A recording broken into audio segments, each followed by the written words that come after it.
Okay, we are now recording. Thanks, Melanie. Good afternoon. I'm Dan Tupper, President of the Board and District 3 Commissioner.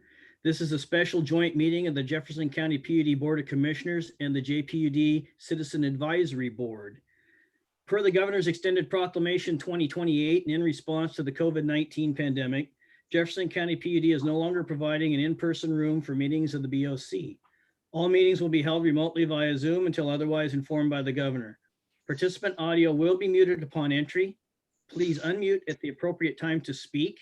If you're calling in, use *6 to mute and unmute and *9 to raise your hand to request to speak. We also have the chat feature, and if you're on the computer, the raise your hand feature should be available as well.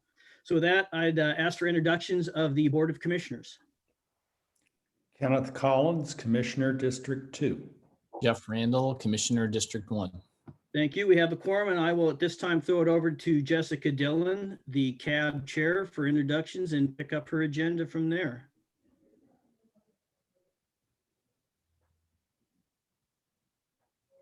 There we go. Thank you, Dan. I'm Jessica Dillon. I'm the chair of the Citizen Advisory Board. Hey, Jess, Yeah, for a Dan, second. I should yes. probably have stated too, it is May 10th, 2021, and it's 2:02 p.m. Thank you. And I was just busy trying to figure out how to unmute myself and did not hear. Did you read the governor's proclamation? I did. You're good. We're at introductions. If you want to introduce yourself and your CAB. Okay, great. Thank you so much. I'm Jessica Dillon. I'm the chair of the Citizen Advisory Board. And if everybody wants to just one at a time, we'll try it to let us know you're there, or perhaps it'd be better if I would just call your name. Gary Rowe. Gary Rowe, representing District 2. And Craig Durgan. Craig Durgan, I represent District 3. Jerry Wilson. Hi, Jerry Wilson. I represent District 2. Thank you, Jerry. Dan Taylor. Dan Taylor, District 3. Thank you, Dan. And let's see, we have Tom Engel.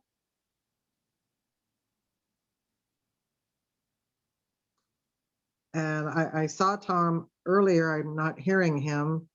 Tom Engel, District 1. Thank you.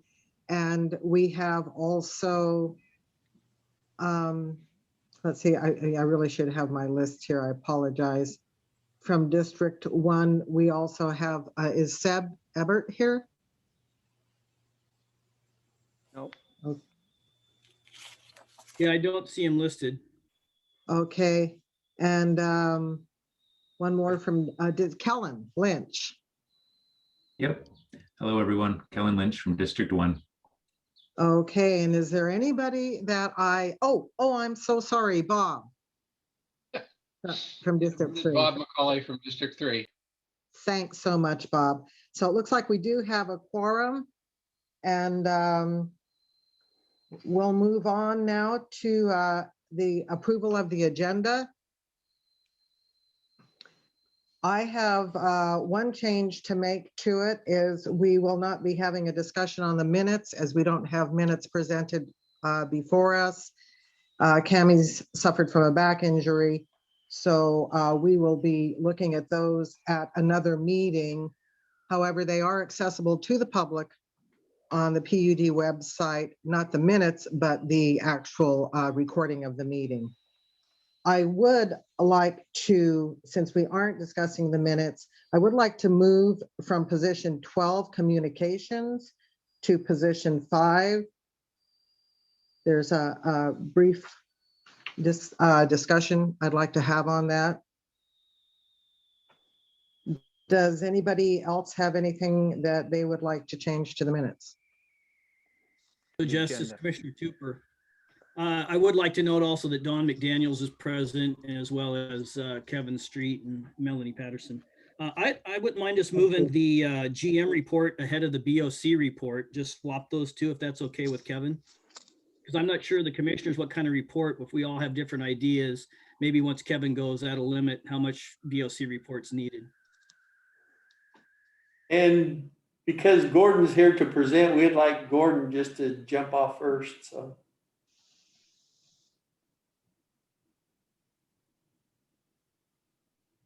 So we're gonna move the GM to 6 and the BOC to 7, and then where did you want Gordon? He'll be leadoff hitter. But you're gonna keep him after the reports, or you're gonna put him after public comment, Kevin? I'm not. After public comment, when the meeting starts, we'll put Gordon at the very front of the meeting. Okay, so then item 8 would now become 4.4-1 or something then. Correct? Correct. Item 8.1 meter replacement would now become item 4.1. Yeah, let me bring up my agenda.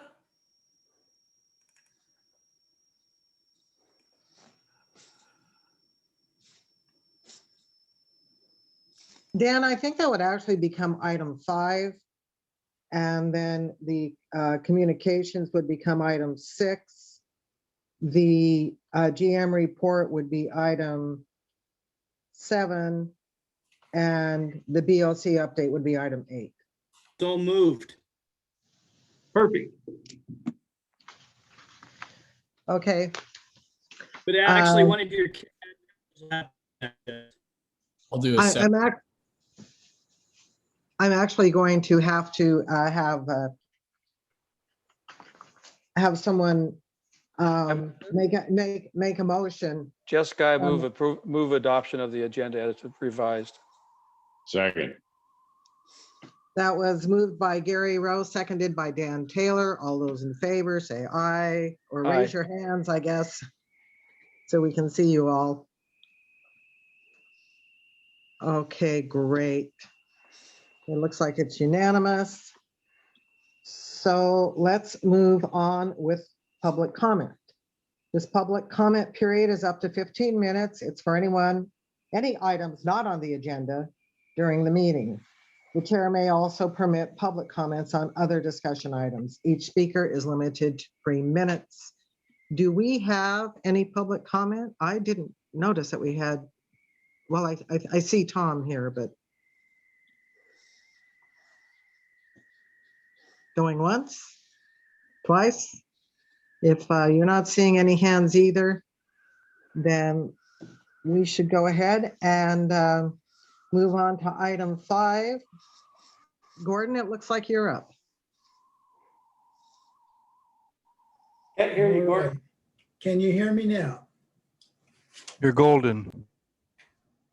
Can everybody hear me now? Oh, good. Okay. I'm going to share my screen.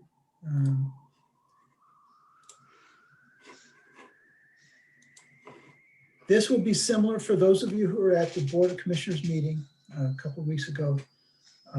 This will be similar topic, similar presentation. Gordon, can you enlarge that a bit? Oh, I can.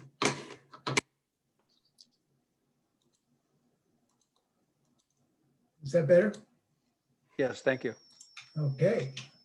This will be a similar topic, but I'm hoping there will be additional discussion and perhaps additional feedback from this group. One of the things that oh, and by the way, for the record, my name is Gordon Wilson. I'm a senior program manager with FCS Group. Also listening in on the call is Paul Quinn, who is also an employee with FCS Group. He'll be working on the financial analysis right now. So we're both part of this team. We've been hired by the district to help you with the decision process, which is how to move forward with electric metering. Excuse me. Purpose, and instead of a PowerPoint, I'm going to walk through this Word document. It's one that you had in your packet, and this will be a chance for you to give comments, and feel free to give comments as I speak, don't wait till the very end. You know, the different chunks of the topics are all chunked in a logical way. The goal of the project is to help you to reach a decision, help the board, the district, reach a decision about what approach to take to electric metering. This is a pre-RFP process. This is, we're taking a step backwards from what happened in 2017 when we just moved, you know, when the district moved straight to an RFP process. At this point, we're trying to decide what to include in an RFP. So if the district does decide to replace meters, then this process should provide guidance for a request for proposals process. But first, there's these preliminary decisions about whether to replace the existing meters, and if so, what technology type and functional requirements to specify in the new system. This is timely because the current metering service contract with Landis & Gyr expires in February 2023, and also because the current mixture of metering systems gives us persistent operational challenges and inaccurate data. So that's kind of the underlying purpose of what I'll be trying to do. I've set out some guiding principles here that I'll be interested in any feedback you might have on that too. First of all, before I launch into the guiding principles, does anybody have comments or questions about the underlying purpose? Okay, guiding principles. I've listed 6 of them here. One is the analysis should include credible research and a comparison of alternatives. The second is that the status quo needs to be evaluated so that the analysis will have a frame of reference. However, truly doing nothing is not a preferred option. The effort should result in one intentional approach to metering, whether it be manual read, AMR, or AMI. And I'll define AMR and AMI in a few minutes. But among the other alternatives, the analysis should not have a predetermined outcome. It needs to be a fair comparison. We want to make an effort to engage members of the public in the decision with transparency and full access to available information. Another principle is that decision criteria will be applied to the designated options. And finally, the recommendations to be based on the best available information following the research, analysis, and discussion. So those are the guiding principles that I'm assuming. And does anybody have comments on those? So this is Gary Rowe. I have a question. I should have asked it in your purpose, but the question would be does the project include an evaluation and recommendations regarding what would I guess we call a smart grid, essentially not just the meters, but the other parts of the infrastructure that could benefit from having better information provided to the PUD? The focus is on the metering. Some kinds of meters allow for two-way communication, which does have the effect of making the metering system more functional.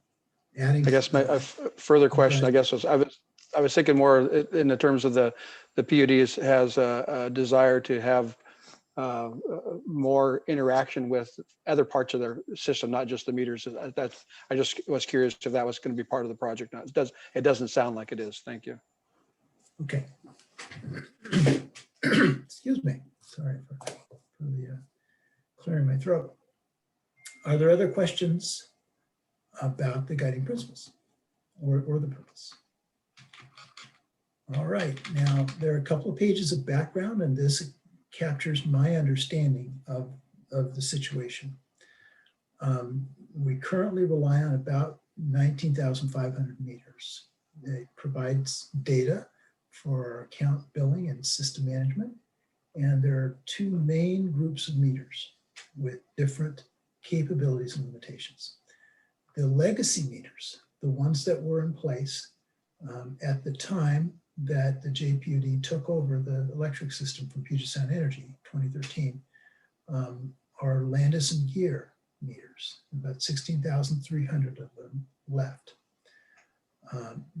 The PUD owns the meters, but Landis and Gear owns the communication technology. They own the cell net monitoring inside the meters that allows connectivity to their network. LNG reads those meters under contract, so it's a services contract. They charge the district a certain fixed amount per meter per month, and the total contract costs about $355,000 per year. The meters are considered AMR capable meters because they send out a radio signal. That's what AMR refers to. A few drive-by or walk-up reads are needed in spite of that capability, just because of the customer locations being out of range of the LNG collectors. But most of the meters, about 16,000 of them, are within range of the LNG collectors, and they allow daily reads. About half of these meters are mechanical meters, which lose accuracy over time. And because they're old, they understate actual electricity usage. There was a preliminary estimate based on some testing in 2018, which was that the older mechanical meters understate actual usage by an average of 10%. This estimate should be updated and documented as part of this project. One of the questions raised in our meeting with the board a couple of weeks ago was, where's the data come from? And we're going to work on that because we want to understand the degree of understatement as best we can measure it. As of 2017, about 450 of these legacy meters were failing each year. And it seems that the failure rate has declined more recently, but a substantial number still have to be replaced every year. So that leads to the next group of meters. What happens when these legacy meters fail? Well, there's another group of meters. Right now, there are over 3,000 of them. As the Landis and Gear meters fail, they've been replaced by Itron meters purchased as replacements. Initially, these were new meters, but over the last few years, we've been able to get used Itron meters from a utility in Overton, a utility in Nevada that's going through a meter upgrade project. So they're the ones, most of the ones that are out there are aftermarket meters. And the purchase of new or used Itron meters was intended as a stopgap solution, but right now you have about 3,050 of them. The district owns them entirely. They are technically considered AMR meters because they do send out a radio signal, but their range is very limited and they require drive-by meter reading. 2 staff meters read them each month, which takes about 8 days per month per employee. And as more of these LNG meters fail and more Itron meters are required, the demand on staff time is expected to grow. Because they require drive-by reading, you can't get daily reads from them. They're digital meters. They don't have any moving parts, so they don't lose accuracy over time. As a result, there's this issue of a growing inequity between customers who are billed with digital meters and those billed with mechanical meters, who are being billed for a subset of their total electricity usage. There's a third group. There are about 150 walk-up meters with no telecommunications capability, and these are used upon request by customers who opt out of the existing AMR metering. So opt-out customers, they're charged a monthly fee to recover the extra labor time required for walk-up reads. AMR and AMI, I'm just going to define them. Excuse me. Yes. Okay. Can we ask a question before we move on to the next section? Sure can. This is probably addressed. This is probably addressed to staff. Back up towards the top of page 4, I guess it is. I'm not sure. They talk about half of the Landis and Gear meters are mechanical and average about a 10% understatement of usage. Has that been monetized? Do you know what that actually works out to on a monthly basis? How much money, how much revenue you're not getting from those Are you meters? asking me? Are you asking me or the staff? No, I mean, we'll That's probably definitely be the doing. staff. I mean, they've got We'll be the doing that finance. as part of the num- this project, for sure. Okay, so those numbers aren't available now. Not right now, but that's clearly. Kevin, part of the Kevin analysis. has, I believe Kevin has made that estimate in the past. Am I correct about that, Kevin? Yes, we made the estimate. Tammy Lehman did a little presentation at a board meeting. I will try to bring those numbers up and send them out to this group. It may take me a little bit to find that presentation, but yes, we have the older numbers available. This is Tom Engel. I'd like to just note that when in our previous meteor discussion study, we looked at a number of consultant studies, and in Texas, there was a utility that looked at something on the order of tens of thousands of meters of various ages and found that the underreporting was something like 2 to 3%. And at that time, I think there was an understanding in our group that 10% number is unrealistically high. Okay. All right. Are there other comments? Jessica, you need to unmute.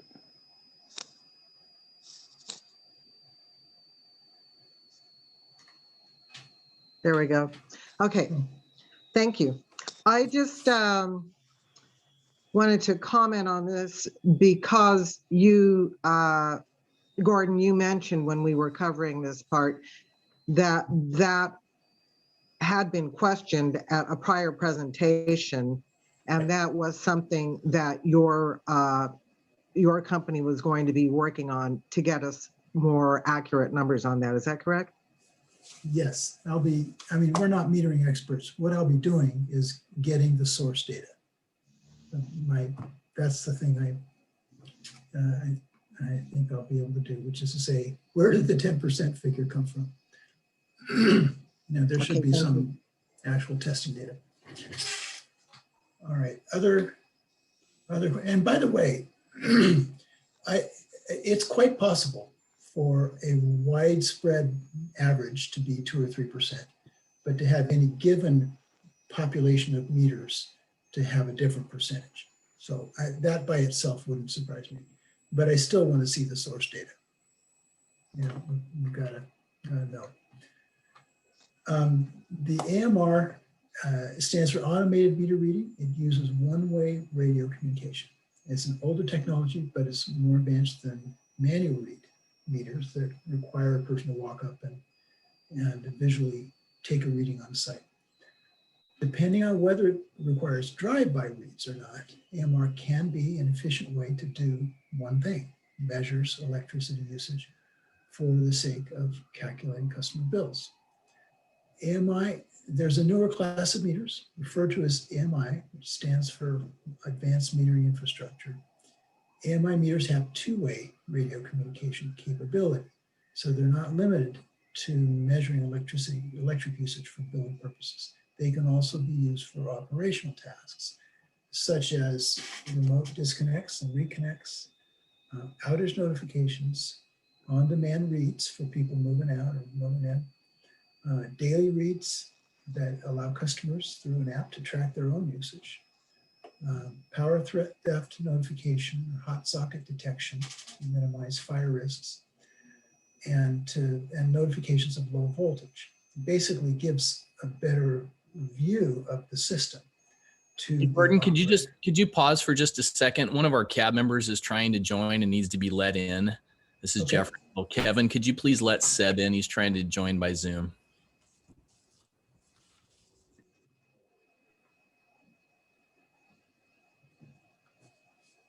He's in now.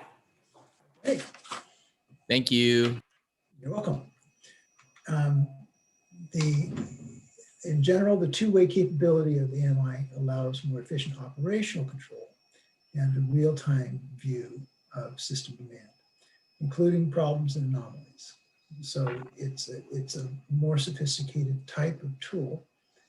The system operator doesn't depend as much on customer call-ins to find out what's happening across the system. AMI technology also allows greater control of the frequency, or I should say the newer technology, which happens to be AMI, is more programmable in the frequency of the radio signals sent by the meters. So the current LNG meters broadcast every 5 minutes. The newer meters are programmable and they allow data to be transmitted as few as 2 times a day. Set the frequency. Yes. A comment that the AMI meters would also allow time of use rate. Correct. Good point. And just if I am not saying anything for a minute, it's because I'm taking notes. But So that's right. Well, actually, anything that broadcasts AMR or AMI can be used for time of use rates. It would require an interface with the customer billing system, and there'd be some work to do to implement that. But anything that can broadcast throughout the day can do time of use. I'm sorry, somebody was speaking up. Yes, I did a quick and dirty calculation. If the PUD is taking in $40 million a year, and there would be a gain of 2.5% on that as a result of installing more accurate meters, that amounts to $1 million a year.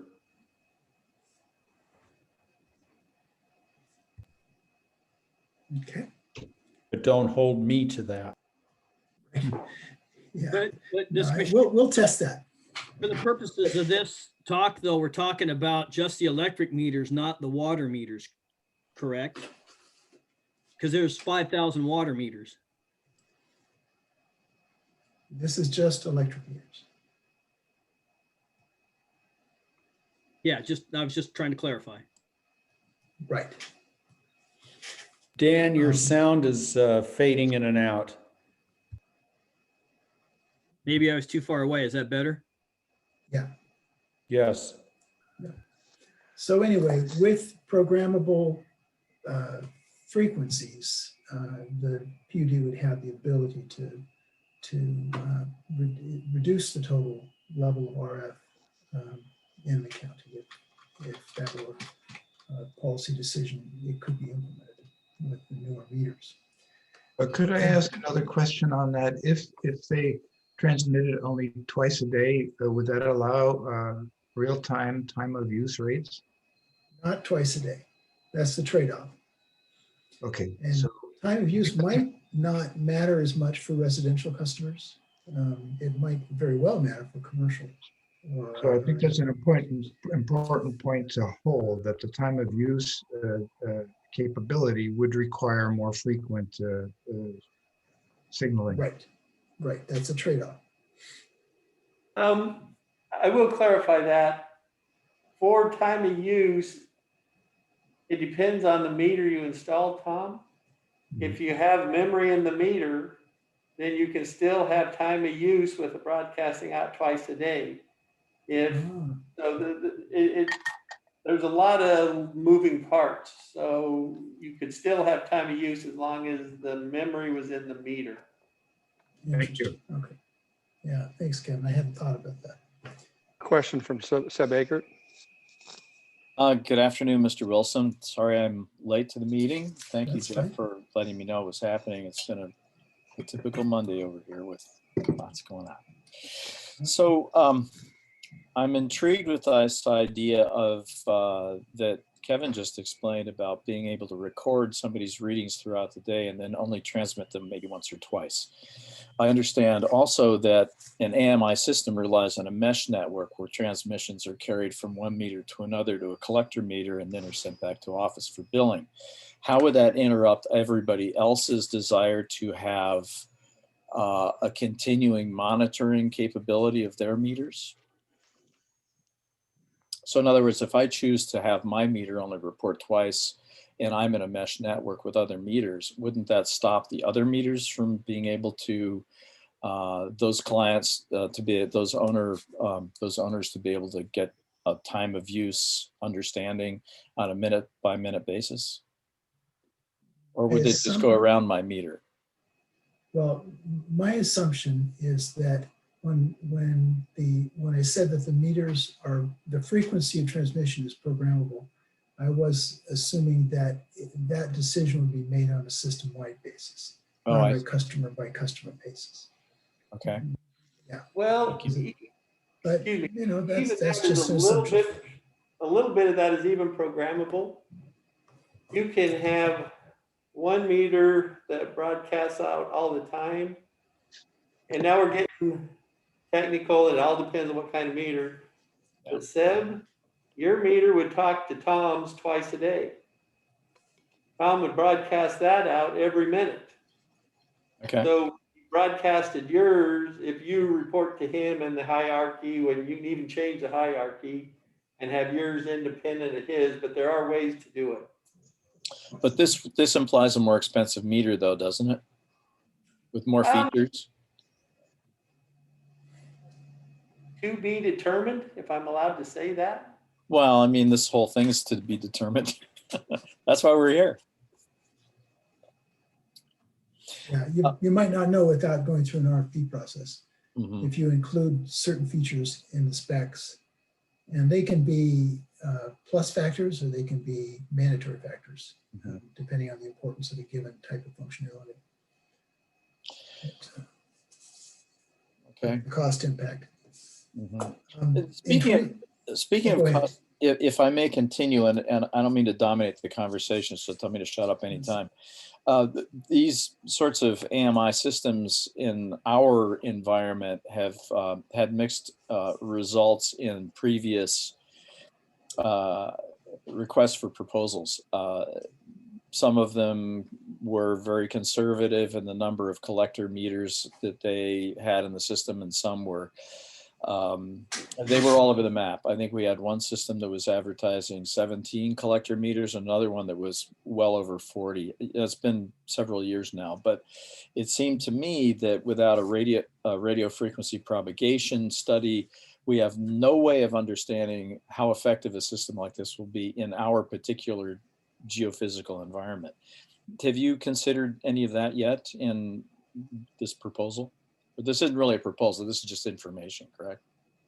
Yeah, right. It's what I'm doing is describing a process, a decision process, and it'll have criteria and it will guide the research I do. So the point you made is interesting to me. And the point is, let me make sure I understand what you said, that the systems that were proposed varied in the number of what transmitters? What was the 17 to 40? Well, again, it's been a few years now, and I didn't know nearly as much about this field as I do now. The initial proposals that we got from several different vendors suggested that there would be a mesh network of AMI meters that would then go to a larger, more expensive collector meter. And I think they're called a turtle meter. Is that right, Kevin? Something like that. And then there is a signal that is transmitted from there, from that collector meter back to the main billing office in one of several different ways. It could go via cable. It could go via cell transmission. It could go, I mean, there's several different ways that information could be collected and sent back. But that's the super expensive part. I mean, a meter is going to cost $150. But when you start talking about collector meters and then towers with transmitters on them, the number of those towers is dependent on the geography through which we're trying to get these signals to go.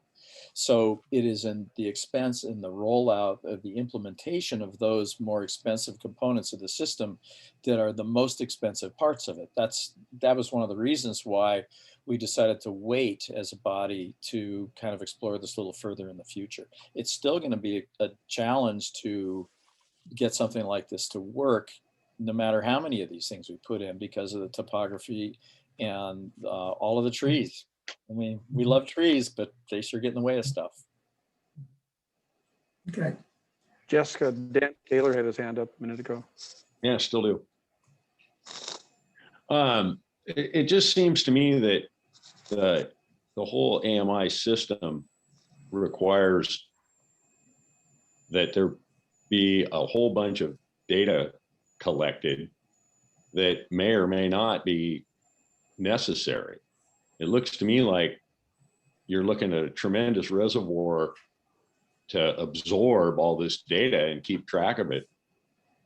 That just doesn't seem necessary to me, but maybe I'm missing something in that process. It's the data provided from any metering system can be necessary for billing. That's one purpose. If there are other purposes, such as providing the system operator a real-time view of the system, that's another purpose. And that's, so when we say it's necessary, my question would be necessary for what? And it might be more than just billing.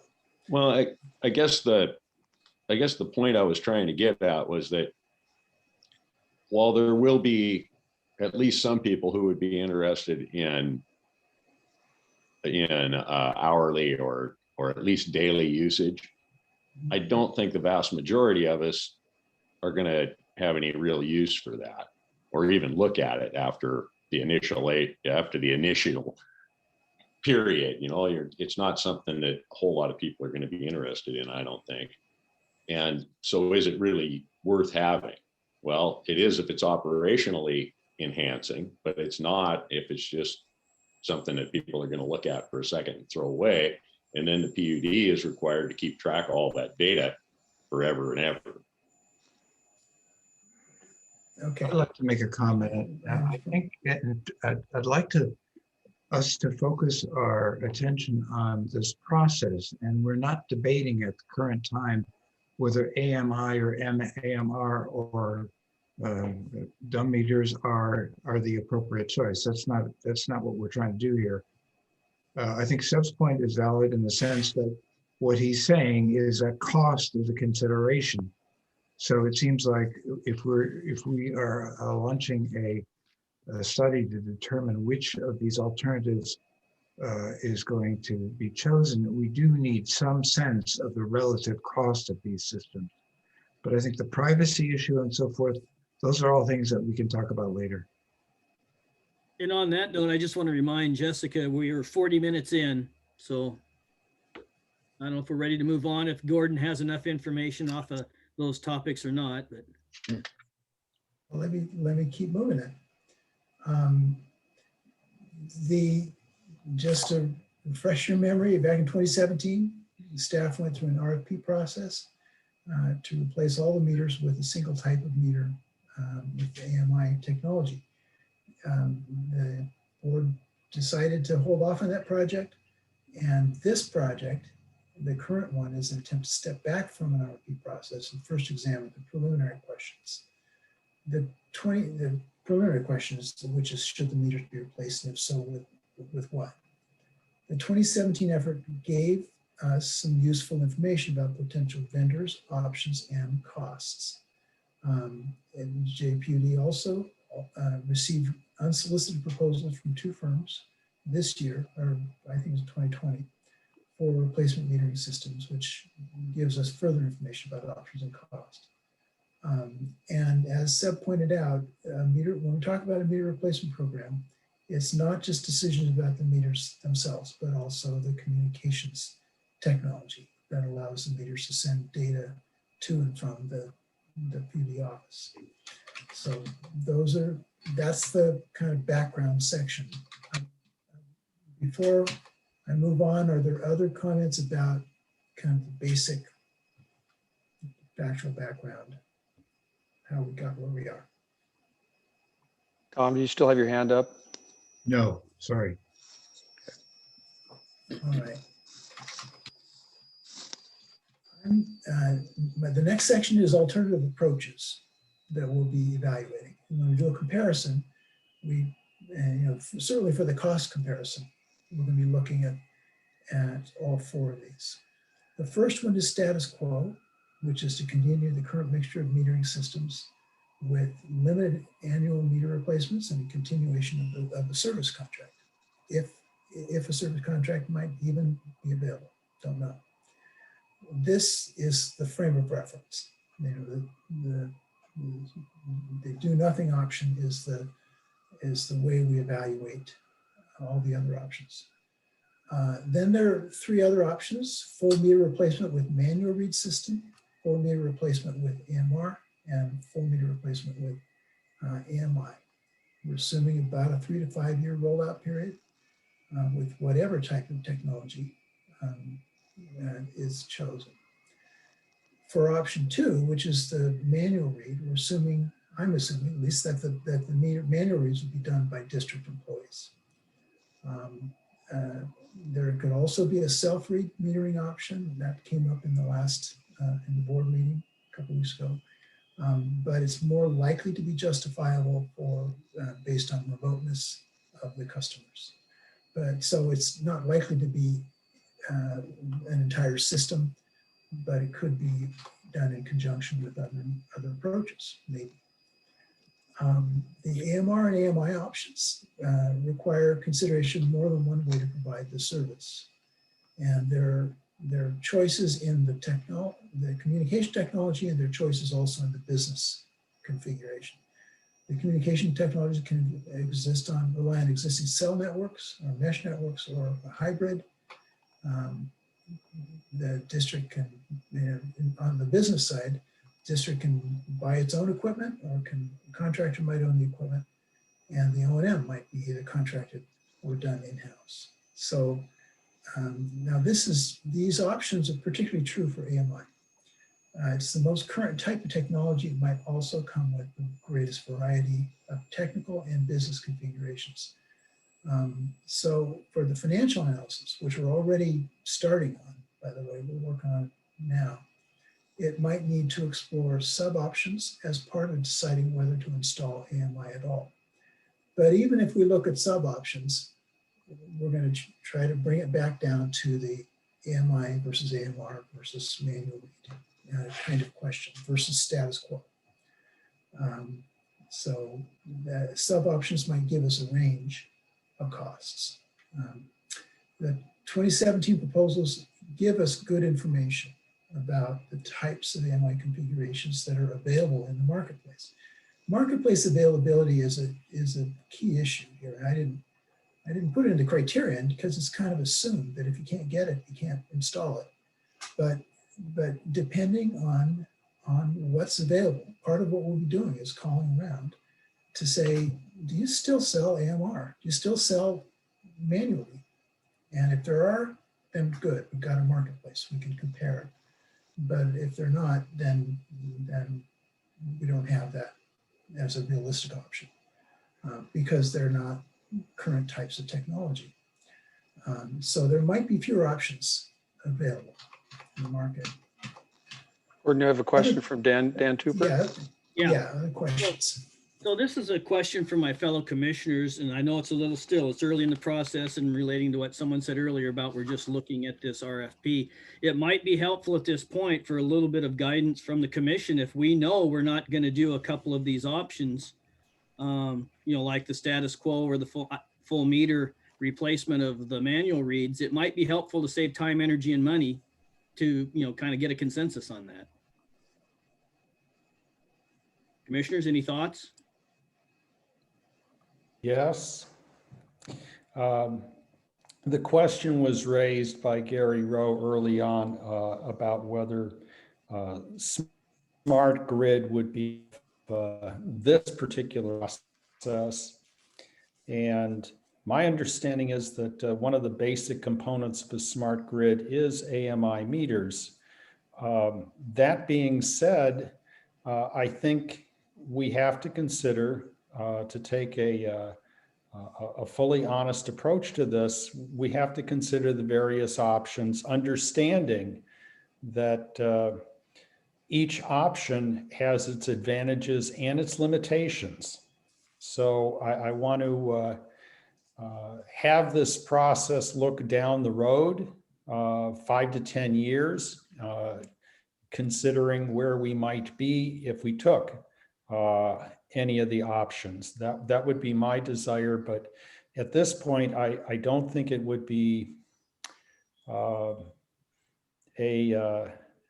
a good judgment to simply eliminate one of the options from consideration. And this is Jeff. I'll weigh in too. I guess how I feel about it is I felt like the scope was pretty well drafted, and it may take the consultant and staff a little more time to look at the options, but I think we owe it to our ratepayers because of the shift we're going to make and the length of time that we're going to be committing ourselves to, that we have looked at all the options, and we had significant public involvement and testimony that has been raised in the past few years that have led us to include some of the options being fully evaluated. So I think we owe it to ourselves and our customers to spend some time looking at all the options and feel as comfortable as we can be with whatever decision we make. And the challenge is it's such an evolving, moving target because industry keeps changing the technology.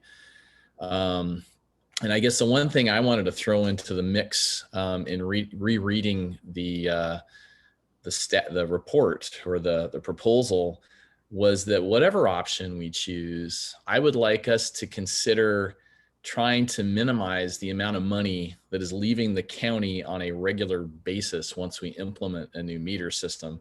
For example, the $350,000 we're spending a year for Landis and Gear.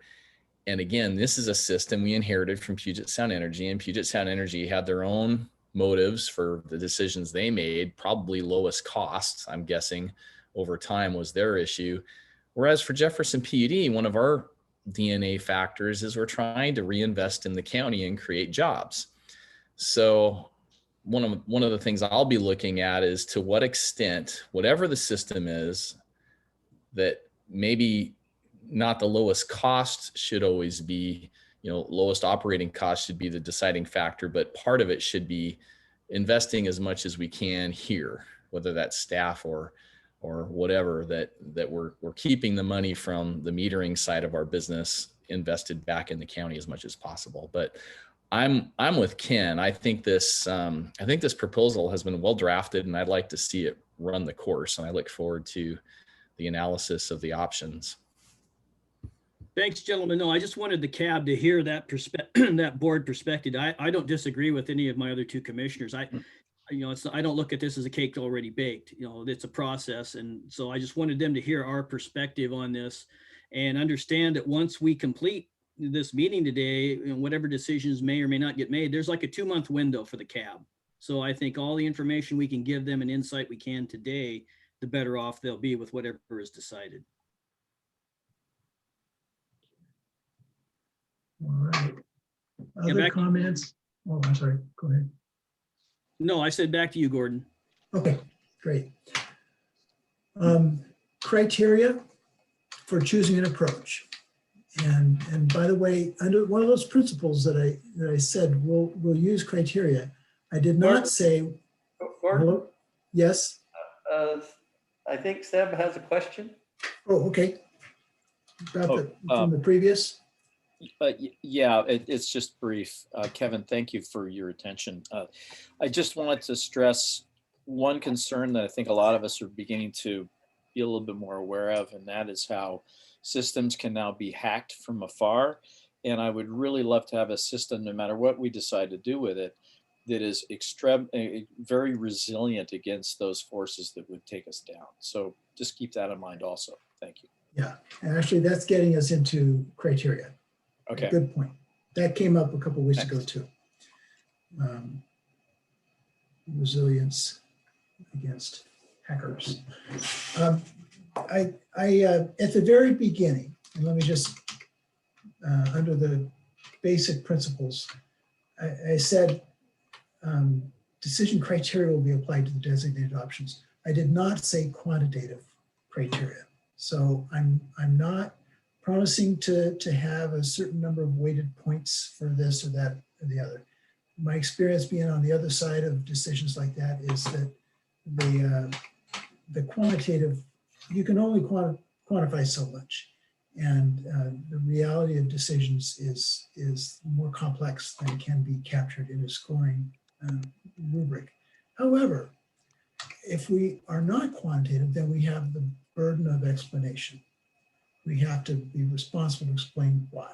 So what I'm imagining with these criteria is, you know, if we've got 4 columns across the top with the different options, that we would have 4 blocks of commentary and reasoning and analysis within each of these groups of criteria to say why one thing has a plus, another thing has a minus, why one thing is more or less, what the advantages and the disadvantages are for each of these. One of them is reliability and safety. And what I'm saying here is that whatever we end up picking needs to allow reliable, accurate service, and that includes well-established technology offered by solid, reputable vendors with support during installation. It also needs to provide for safe collection and transmission of data, including the mitigation of any cybersecurity threats. That's an addition since the version that I showed the board a couple weeks ago, the part about cybersecurity threats. But that's part of being reliable and being safe. That's on everyone's mind nowadays, and so the risk of hacking is one of those things. Functionality, what can it do? And this is where we're saying, at the very least, a metering system ought to be able to, you know, feed the data in our billing system. You know, we need to know how much to charge people. But it's a plus, it's an advantage if it can also do other things, which I described earlier in the description of what AMI. It's not a, guaranteed that it's worth it, but it is a positive factor. Campers are done. Like things like operational control, flexibility, resilience, and data available to customers. Logan's So, been very happy. How to match and the up. functionality Somebody assessment- needs to mute, please. Fantastic. Seb, would you mute your phone? All right. The functionality assessment needs to take into account the potential for long-term changes in the nature of electric demand, the pressure for electric vehicles and other kinds of things. We need to be looking ahead to be able to understand what might be needed from our metering system.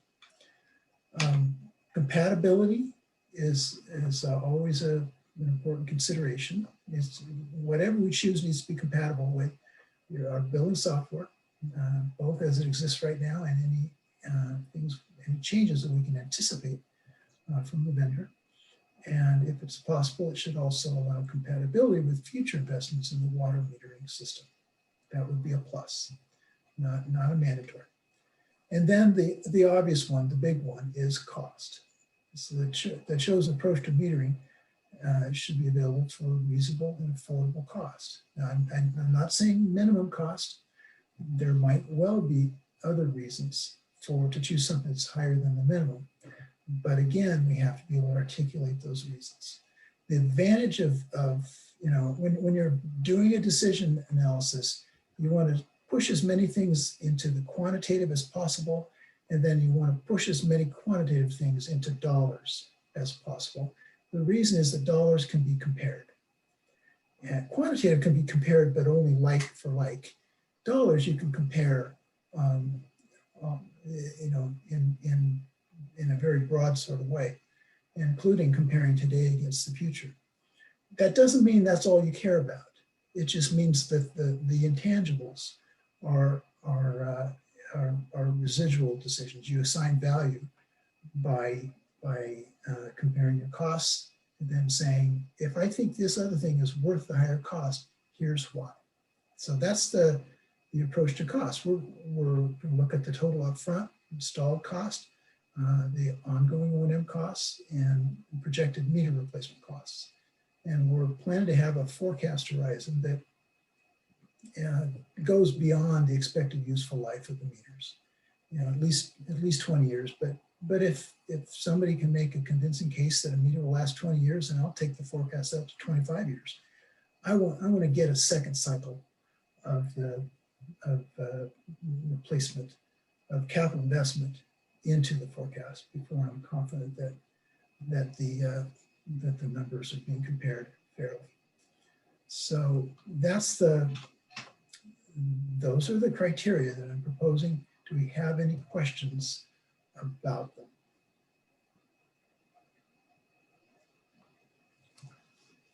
Yeah, I have a question, Tom Engel. I don't know what governs the lifetime of meters. I certainly do believe that mechanical meters last significantly longer than 15 years, which is presumably what you are projecting here for whatever other meters that we would consider. Now, is this basically kind of a software issue? Because it doesn't seem to me reasonable to say that these meters are going to be non-functional otherwise. And in other words, I guess I'm saying somewhere in there, the lifetime of the system should enter as a criteria. The usable lifetime of the system. The lifetime is definitely a criterion. It translates into a cost consideration. But that is definitely something to take into account, knowing that there's uncertainty about it. There can be more than one reason for obsolescence. There can be physical obsolescence, something can fall apart, it can fail to read. That's been happening with some of the older LNG meters. But there can also be functional obsolescence or technological obsolescence. So, you know, there is some risk there of buying the newest, latest, greatest thing and then having it be out of date sooner than would otherwise be the case. We all face that risk when we buy computers now.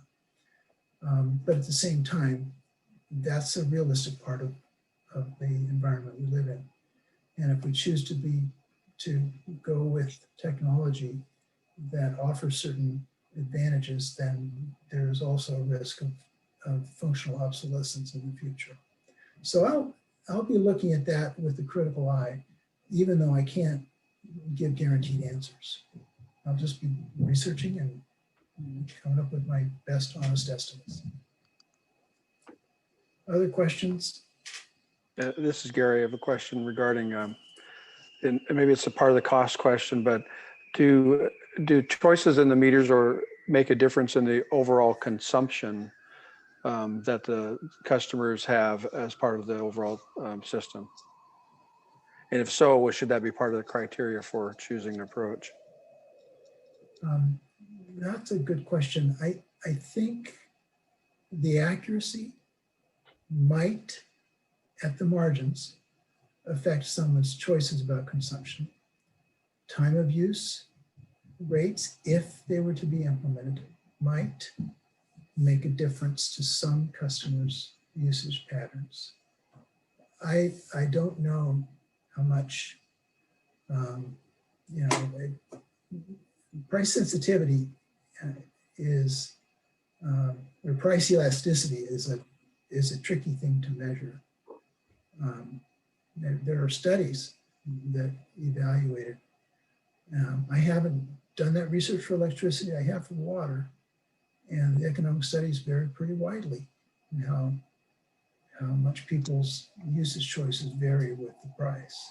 And it might depend on the range of price, it might depend on the size of the customer and the alternatives that they can afford. So I'm not promising to be able to take that into account in anything other than a nod. Conceptually, I agree. I just don't know how I would quantify that reliably. Are there other questions?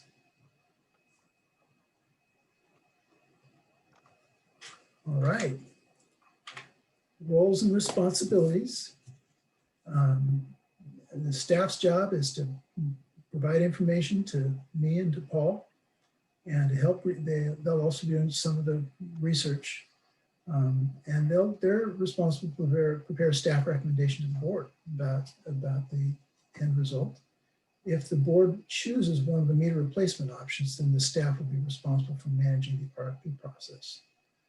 My job is to analyze the financial impact of each option, research the non-financial impacts, apply criteria to options, and prepare a presentation to you and facilitate meetings of this committee, and or at least the discussions within these meetings.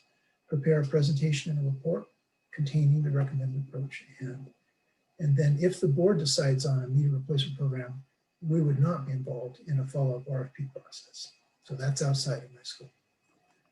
The Citizen Advisory Board or Stakeholder Committee, the CAB,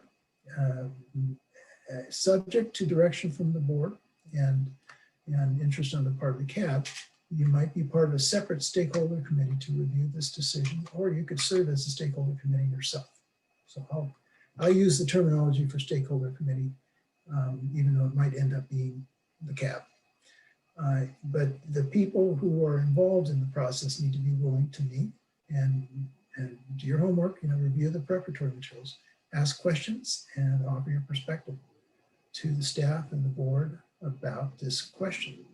You'll have access to the full range of information relevant to the decision. And the total time commitment would be at least 2 meetings plus prep time. This meeting is one of them.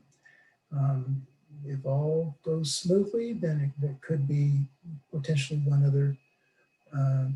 at least one other meeting.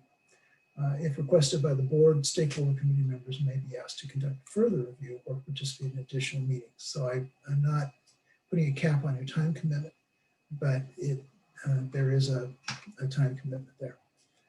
The board's job is to make a decision about the metering approach and the commitment of resources.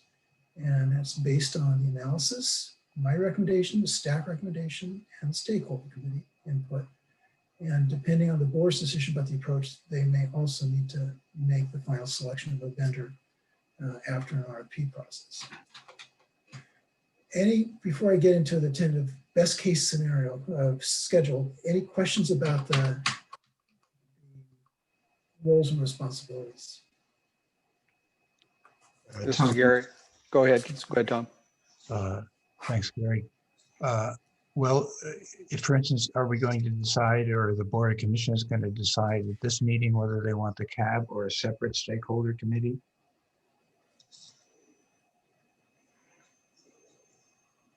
I don't know. That's a good question. That's a question for members of the board. That was basically the same question I had too. I think Dan has dropped off. He's trying to get back in. I'll echo that same question. Gary.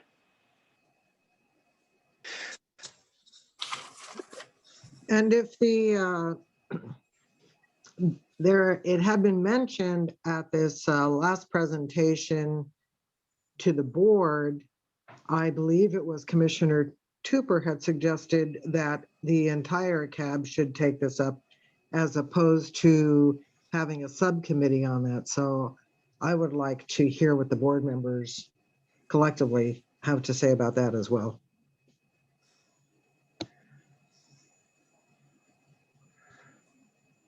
Well, I'll start. I would think it would depend on the anticipated scope of CAB's involvement in this. We're just all going to sit back and wait for it to finish and then vote on, yeah, we think that's a good idea. Or if we're going to become more involved and, be able to provide input during the process.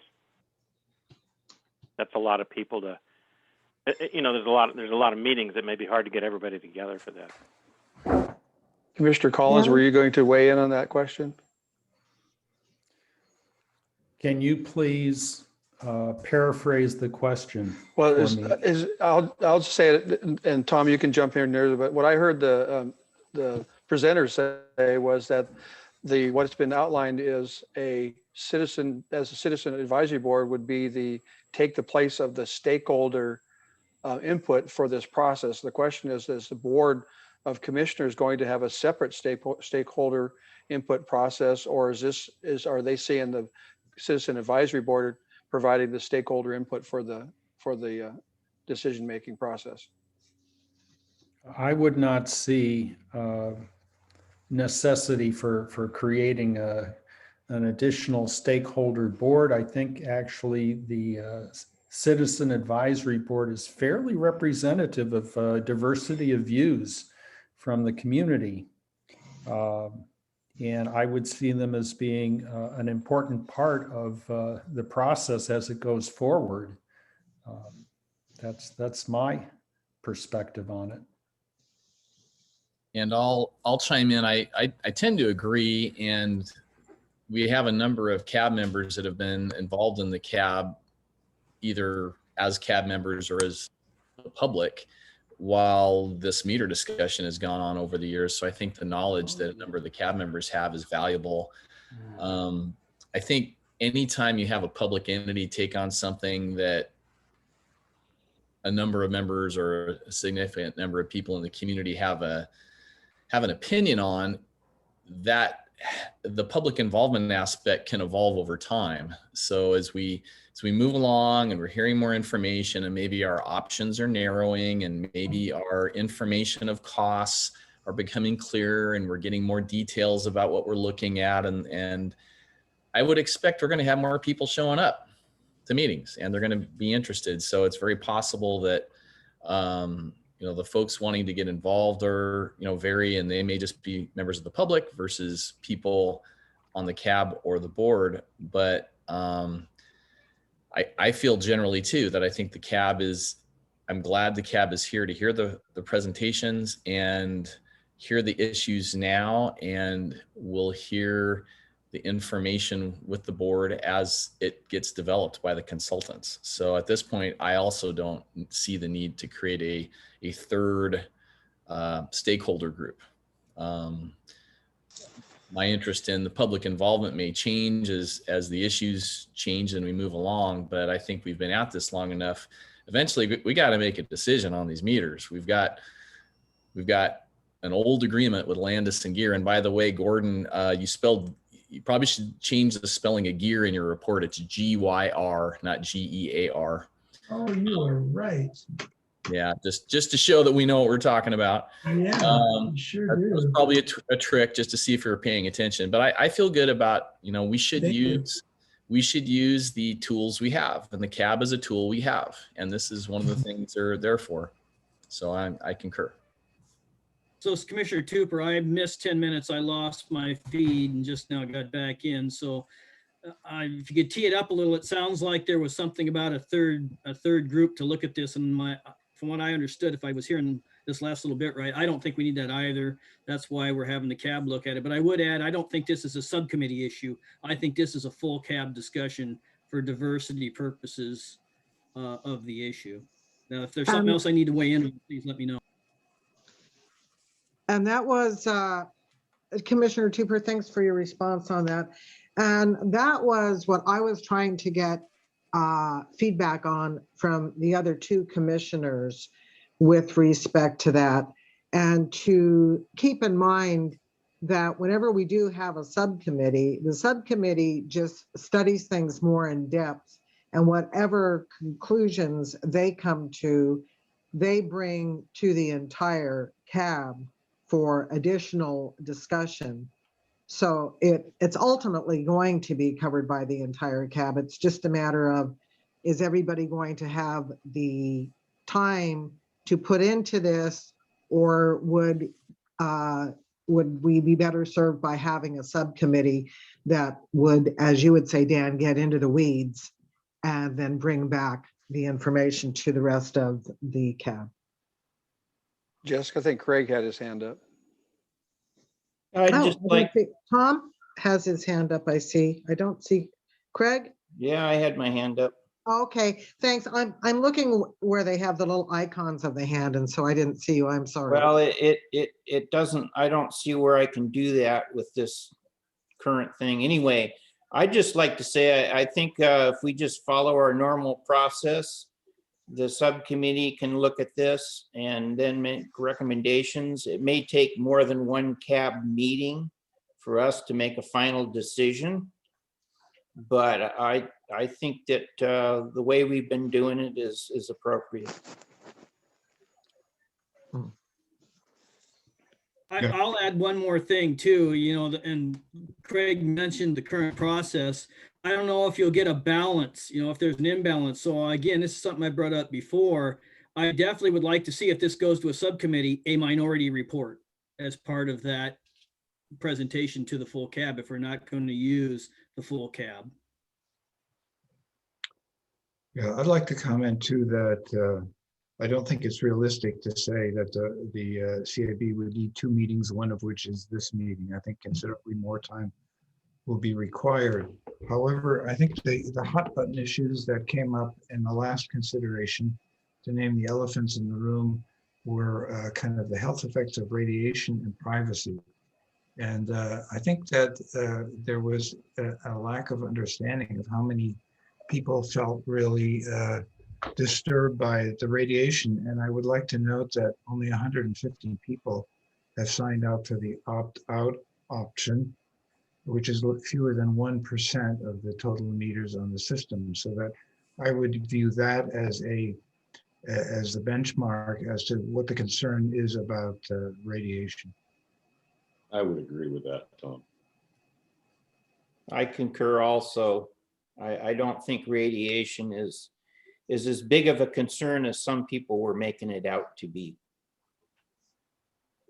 So getting back to the process, question, which I wasn't clear about, and I think Tom raised that just to, again, was how is this committee going to be, and how's the CAB going to be involved? And it sounds like there's going to be this meeting that we're having today and one additional meeting.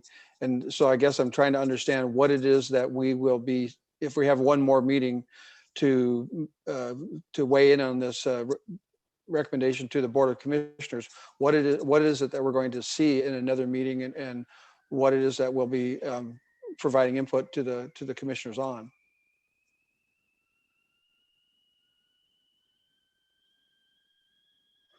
So I guess that's throwing it to the commissioners. Commissioners, do you have any thoughts on what the parameters or the guidelines? I think that we're all fairly agreed, correct me if I'm wrong, that we're on a pretty tight window here. So I think primarily it's about whether or not this approach is comprehensive enough. I guess that would be my question. That's the input you want today, right? I'm trying to understand, are we going to have another meeting to ask to go over what we've seen today, or are we going to have, that's for today, and then we would have a follow-up meeting would be based on what Gordon presents from after he's done more work? That would certainly be my preference. Okay, So- just trying to understand. So can I get in the middle of this a little bit? This is Don. Do, Don. So according to the schedule, you'll get the case study recommendations sometime before the 14th meeting of the CAB. Then you've got the 14th through the 18th to review. And then as the schedule shows, the 28th through the July 2nd to draft something to be done. That's shy of a July 12th meeting. So if you had one more meeting in there for the full CAB, you could have a subcommittee work on it, and you could have another opportunity for the board to finite and complete recommendations back to the board, whatever the ask is.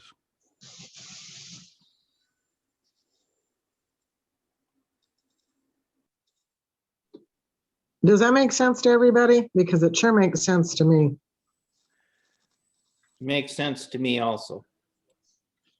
So Jessica, from my perspective, for the comments that were provided by the board members, my recommendation is that because we have a short time frame, that the CAB meet as a committee of the whole rather than bring this to put this in as a subcommittee. I think it would be beneficial to be able to ask questions for the entire CAB rather than to be asking questions after it's been reviewed by a subcommittee. I would prefer it that way myself. Gary, I agree with that as well. given the complexity of this and given that the CAB doesn't have a lot of task in front of it right now, this is really kind of a golden window of opportunity for us to study and address this as one. And just as you say, just to do a complete meeting of the CAB, and we can all discuss it. I think it'll be helpful to get 9 perspectives as opposed to 3. So I would agree with that. Does anybody else from the CAB have any input on that? Can I add something to that since some of us referred to the schedule?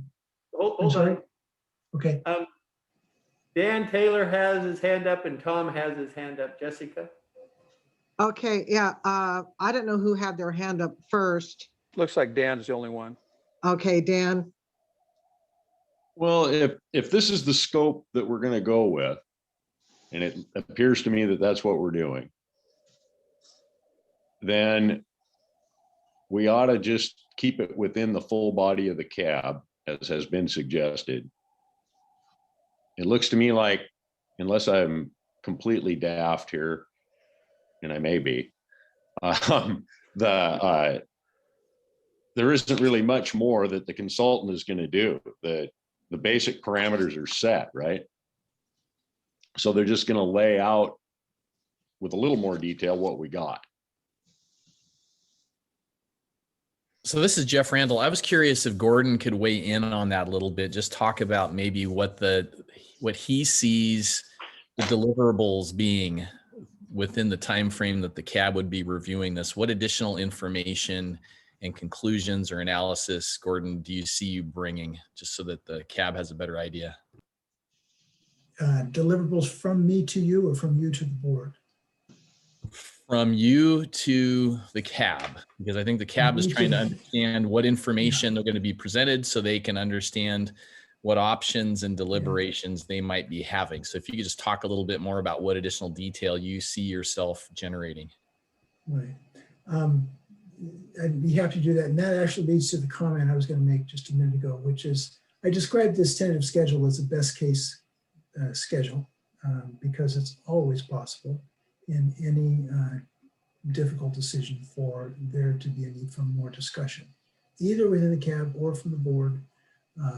But there's also the possibility that the technical analysis will take longer. So I just wanted to put that out there at the outset so you wouldn't be surprised. I've been working with Paul over the last, and we're working on gathering information, and but if it might go a few more weeks beyond. So don't pin yourself too much to the June 14th timeframe. Now, in terms of what information we provide, a lot of what we're doing is simply research, market research, and technical research, as well as taking the cost information that we can get and doing a multi-year forecast, kind of a life cycle analysis type of thing, to say what would be the cost impact of one option versus another. And then researching what other advantages and disadvantages there would be and presenting those. So the thing I have in mind is a presentation, kind of a PowerPoint presentation, or maybe something a little more detailed than that. I tend to, personally, I'm not very fond of PowerPoint just because it kind of short circuits our thinking sometimes. I'd rather have a 4 or 5 page memo than a 25 page PowerPoint. But in general, I think there needs to be some condensed way to present the information that we will have gathered, along with the costs that we will have pulled together and how those costs translate into a potential recommendation. We would also make a recommendation. Well, I feel responsible to you to say what I see. and I would make a recommendation to you and a recommendation to the board. But my recommendations are just, just one outsider perspective. That's all. So I don't have to be right on everything. But that's my view of what we would be presenting to the CAB, and then based on CAB feedback to the board. By the time I'd get to the board, I would formalize it into a tech memo. And that might be a little bit longer, more detailed. But the purpose of a tech memo is to document a process that we've already been through and document the analysis.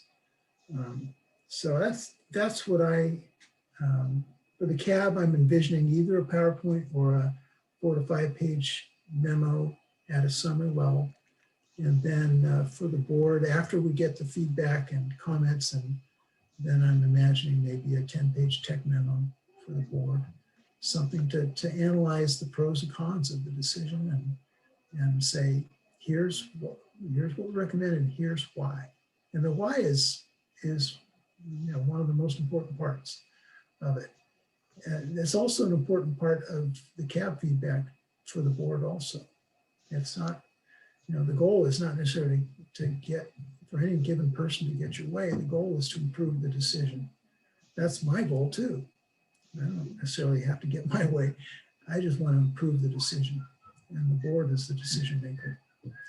So does that answer your question? Yes, I think so. Go ahead, I'm sorry. My question. I'm good. Okay, thank you. I see 3 hands raised here, and I don't know who was first, but I see Gary Rowe and Tom Engel and Seb Eggert. I'll just start from the top. Seb? Yeah, thank you. I guess my question was really, are we going to be able to act as a body without Mr. Wilson's final report? Seems that we can't make a recommendation until he makes his data available to us. Which comes first, the cart or the horse? That's all. So Seb, what you're asking there is if we would have that information before reaching our conclusions. And are you concerned about the schedule here, the best case scenario schedule? Because if this would not meet with our next CAB meeting, June 14th, and we would have to push that CAB meeting out, I think that's something that we could probably do. Was that your concern? Well, yeah, because I know I'm not going to be able to evaluate any of these systems unless I see some real hard numbers about the costs of these things and the benefits from them, side by side. And I don't know it doesn't seem like enough time for anybody to do that kind of work between now and then. So if it's possible, sure, yeah, then we can dig into it. But good luck. I'll put some time in on it, but we need those facts first. Gordon, did you want to respond to that before I call on Tom? Oh, I definitely agree. We need the facts, and whatever facts I'm going on, I want to make sure you have to. After we do the research, and I'll want to present the information in a way that will help you decide what you think about it. So yes, I strongly agree with Seb. Great. That I need to present the facts. And that was one reason for my caution about June 14th. When I looked at that, actually it was just a few days ago when I was talking with Paul about the amount of research we have to do, and I looked at the schedule and I thought, I know I already put it out there, but I don't want to put out information that's bad information. We need to get this right, and the June 14th might not be possible. I think we can have some flexibility with that. Tom, you had your hand raised. Yes, that's right. I'd like to raise an issue which I think will kind of overshadow some of this planning, namely this generation, the new generation meters would go out to about 2050. And the current administration in Washington has essentially said that they think that it is necessary for the nation as a whole to be carbon neutral by that time, which would mean a vast migration to electric vehicles. I think Kevin has made the estimate that if something like that were to happen, we'd have maybe 25% more demand than we have now. It would probably be a big plus to entice people to switch to EVs, to have time of use rates. And what we have not heard anything from the Board of Commissioners, how they see their role in helping to make this transition to net zero carbon by 2050. And I would note by contrast that the Jefferson Transit is actively working on revising its mission to see its role as helping the community reach net zero emission, not the transit itself. So some sense of the board and where it intends to respond to climate change, I think would be extremely helpful in trying to help us, the CAB, in this process. Thank you, Tom. Gary Rowe also had his hand raised, and then Dan, I will get to you. At the outset of the presentation, Gordon described that this information would be used for setting up an RFP. I guess the question for the is whether or not this CAB will be reviewing or involved in setting criteria for the RFP, or if that is a process that gets handed off to the staff after this process is complete. So I just want to know if we're involved in that part of it at all.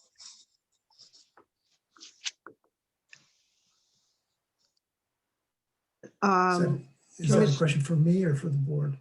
Well, maybe Kevin would probably be better to describe it. He's probably more in charge in that role. I just want to make sure that that's clear. Yes, how I'm looking at it is once we have all the criteria and direction from the board, then staff would put the RFP together. Okay, Commissioner Tupper, I see you have your hand raised. So yeah, that was what I talked about earlier was I think right now what we're looking for, this is just one commissioner's opinion and idea of what we're doing here, is having you guys look at the proposal and is it comprehensive enough? You know, that some things have been brought up today that obviously I think Gordon's going to address and bring back to you. I don't know as far as number wise comparisons, whether he'll be ready for that anytime soon. And I just wanted to remind everybody that, you know, the Landis and Gear contract right now, we're in the phase where we could end it or they could end it, you know, with what, 60 days notice, Kevin? Correct me if I'm wrong, or 120 days. So we are under somewhat of a time constraint, even though different people may think we're not or think we are.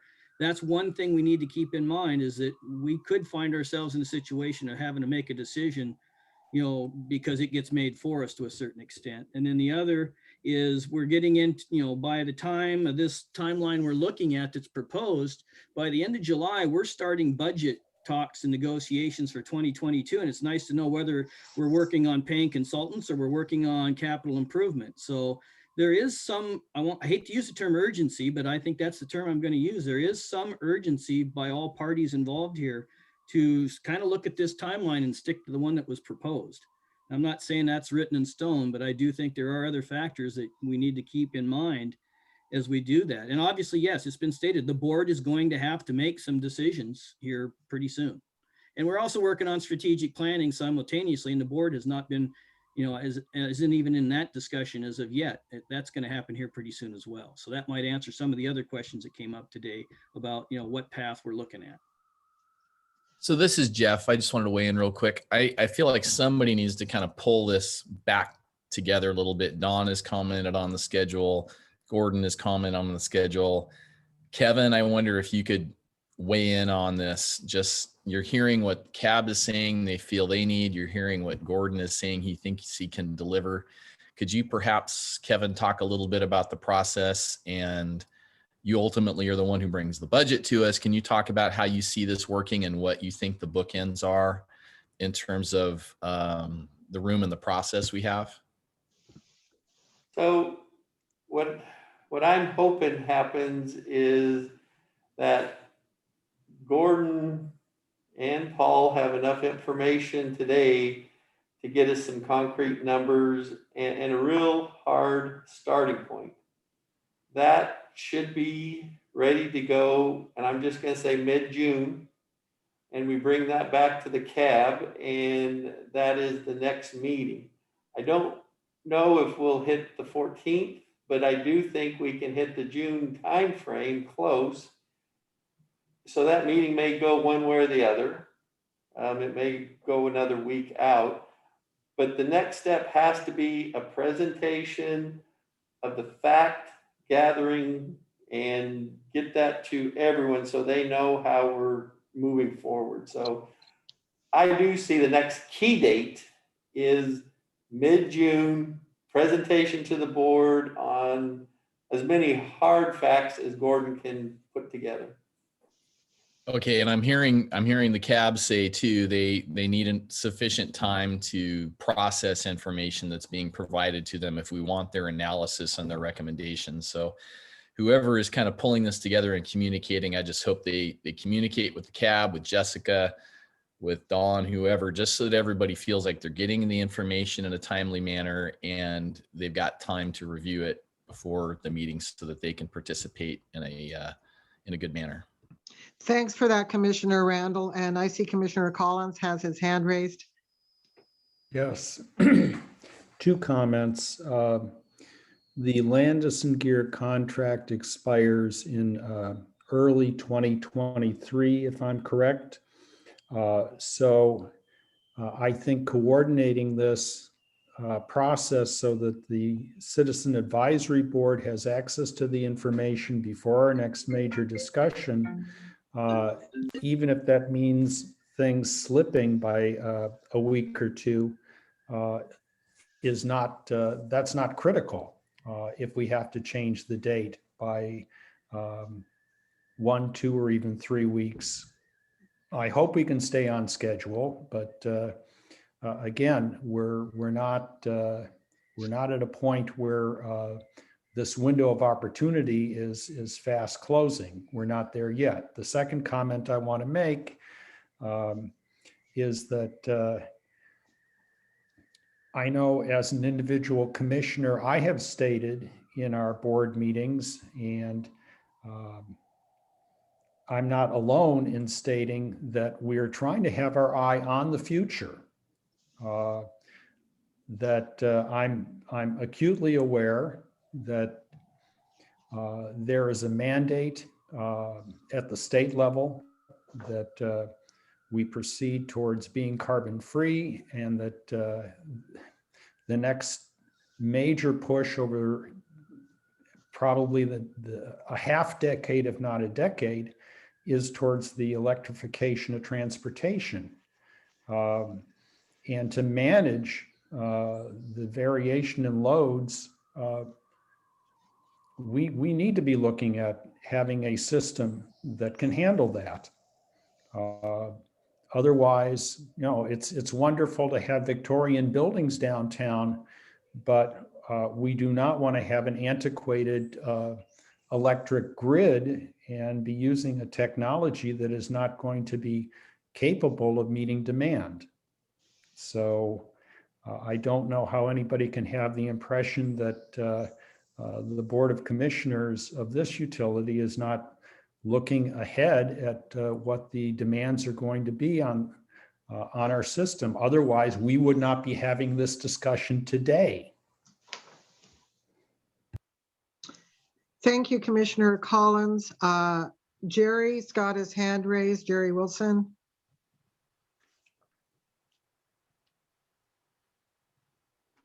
I think Gary had his hand up before I did.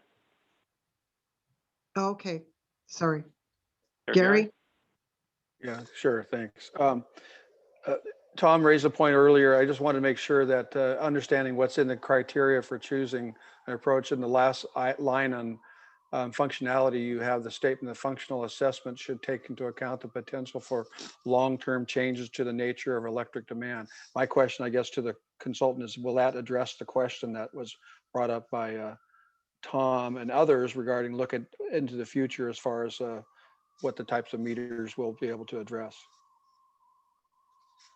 Yes, it should. And the thing I had in mind when I was thinking that was time of use rates, because a lot of the adaptation that you'll need to go through is on the supply side and the resilience of your system as people move toward more electrification of their transportation.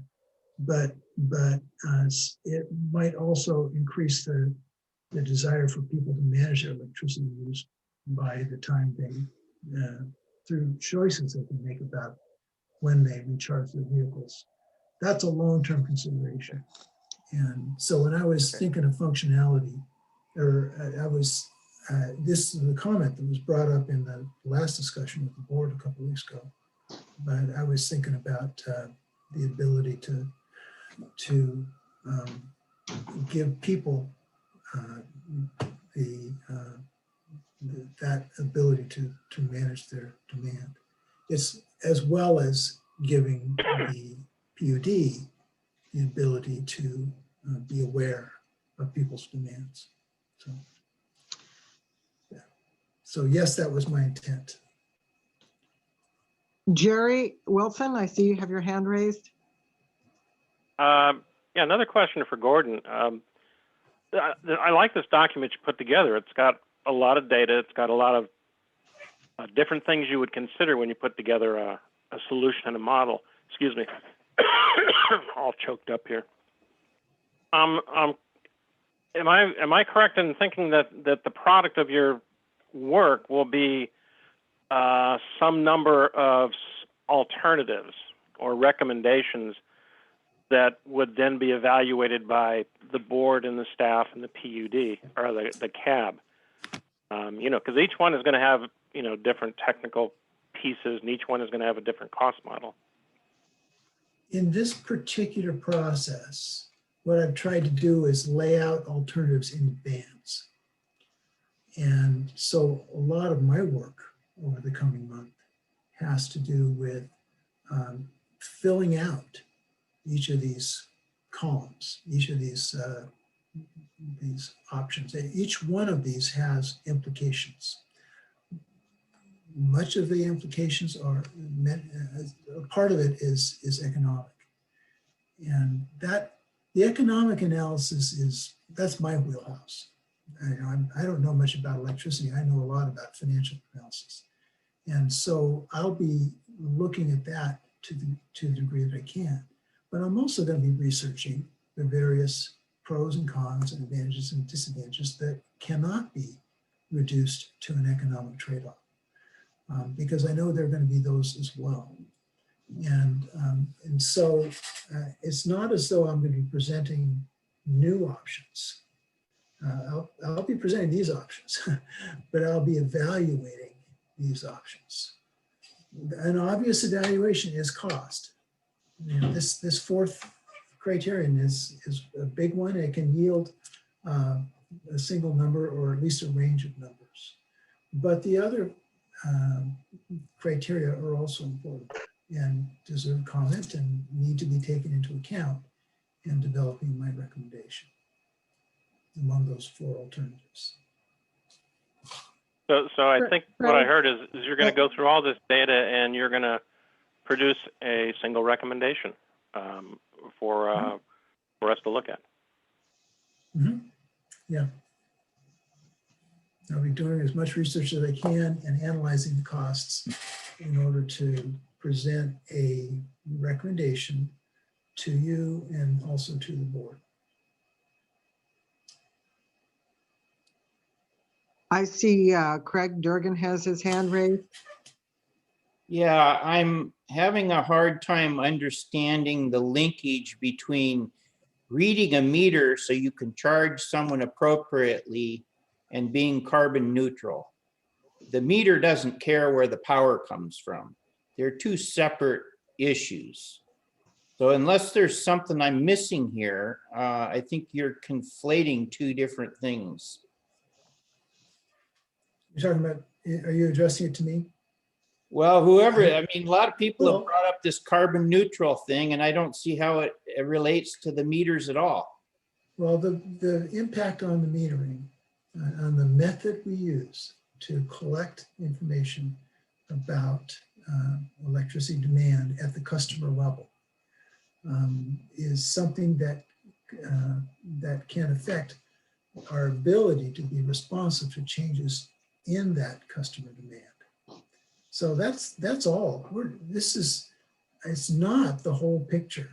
This is not, a huge part of being ready for being carbon neutral, but that is certainly one relevant factor.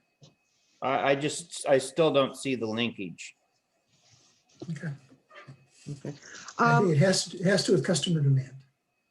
Well, customer demand is demand. I mean, when you draw power off of something, and believe me, I've worked with power on board ship quite a bit. It doesn't matter if it came from shore, if it came from your own generator, the diesel generator, the turbo generator, the shaft generator, it's demand. And you meter that demand so you know what the consumption is.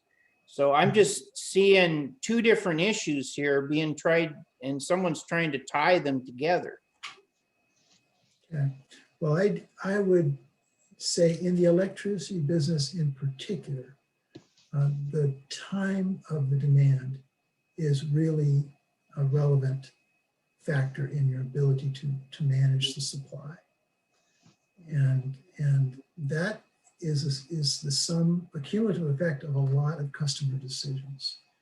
And the metering system is our interface with the customers. That's the translation. I mean, you know what the big overall demand is, you know what your supply sources are, but the output of your supply sources, the place where it goes, is to a whole bunch of customers.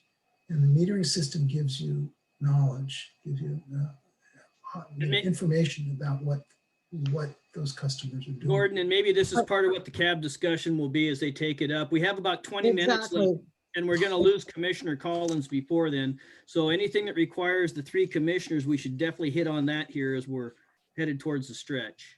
Keep that in mind as you ask your comments.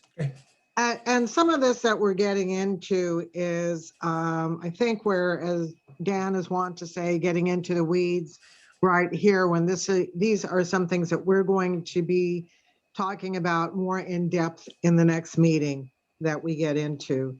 So I don't think we want to conflate those two things. I see Commissioner Randall has his hand up. Yeah, just a quick statement Sure. regarding the carbon neutral stuff. I think everybody needs to remember that it is now Washington state policy, Washington state law that we are moving away from fossil fuels. It's been adopted by the legislature and signed by the governor in various different forms. And it's also on our website that our energy we're providing is nearly completely fossil fuel free. So this should not be a discussion that we have a problem with. This is the power we provide. The challenge that Tom brings up is the shifting from fossil fuels to electricity, which is clean, pretty clean, almost nearly clean, is how much more demand are we going to see? And are we going to be able to anticipate that and deliver that? And the metering is part of that system that we have. So I think this is all the stuff that the staff and the consultants need to weigh in on. And this is what Kevin does every year anyway, anticipate capital needs, make sure that our system is there to meet our customer demands. And that demand will be to shift away more from fossil fuels. So I just don't see that as something, a point of contention that we should get into. Thank Commissioner Randall. Seb Eggert has his hand raised. Yeah, I'm a little bit uncomfortable with the fact that Gordon is going to make a recommendation.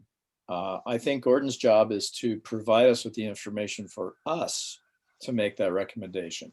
The recommendation can be based on not what's the cheapest or the most efficient or the brightest new toy on the block. I think we have to take in a lot of things into consideration. For instance, family wage jobs. Maybe we want a call-up AMR system which employs young people with an electric car to do the collection of that data. I don't know what it's going to be, but I don't think, but to have one person, one consultant make one recommendation from one person's point of view, I think is a flawed way of influencing policy that we don't want to do. We very much value the information he can provide us, but I'm a little uncomfortable with him making one recommendation unless there's somehow that's qualified and I'm missing something. So anyway, thank you. Thanks, Seb. Dan Taylor has his hand raised also. Yeah, it looks to me like we're at a point where we need to see what the consultant brings back to us in the way of new information regarding cost and their opinion about what looks best. If we choose not to go with that, that's up to us. And that doesn't mean that the consultant has been thrown out the window. It just means that we've looked at it with a different lens. And I think we're at a point where we need to see what that is and base our decision on that so that we can then make a recommendation to the board. Thank you, Dan, for that. Is there anybody else that has a comment on this or a question for Gordon? I'm seeing Craig and Jeff with hands up. Are those just leftover hands up? My hand's down. Okay, Craig, did you have something more you wanted to say? Missing in Okay. action. Then I think, Gordon, I'm going to hand this back off to you. And All right, well, I am done with my part. So Gordon, I appreciate your time and your comments. Gordon, it's Commissioner Cooper. So is there some consensus between the CAB and Gordon that you have your marching orders, that everybody understands the process as we're set it out today?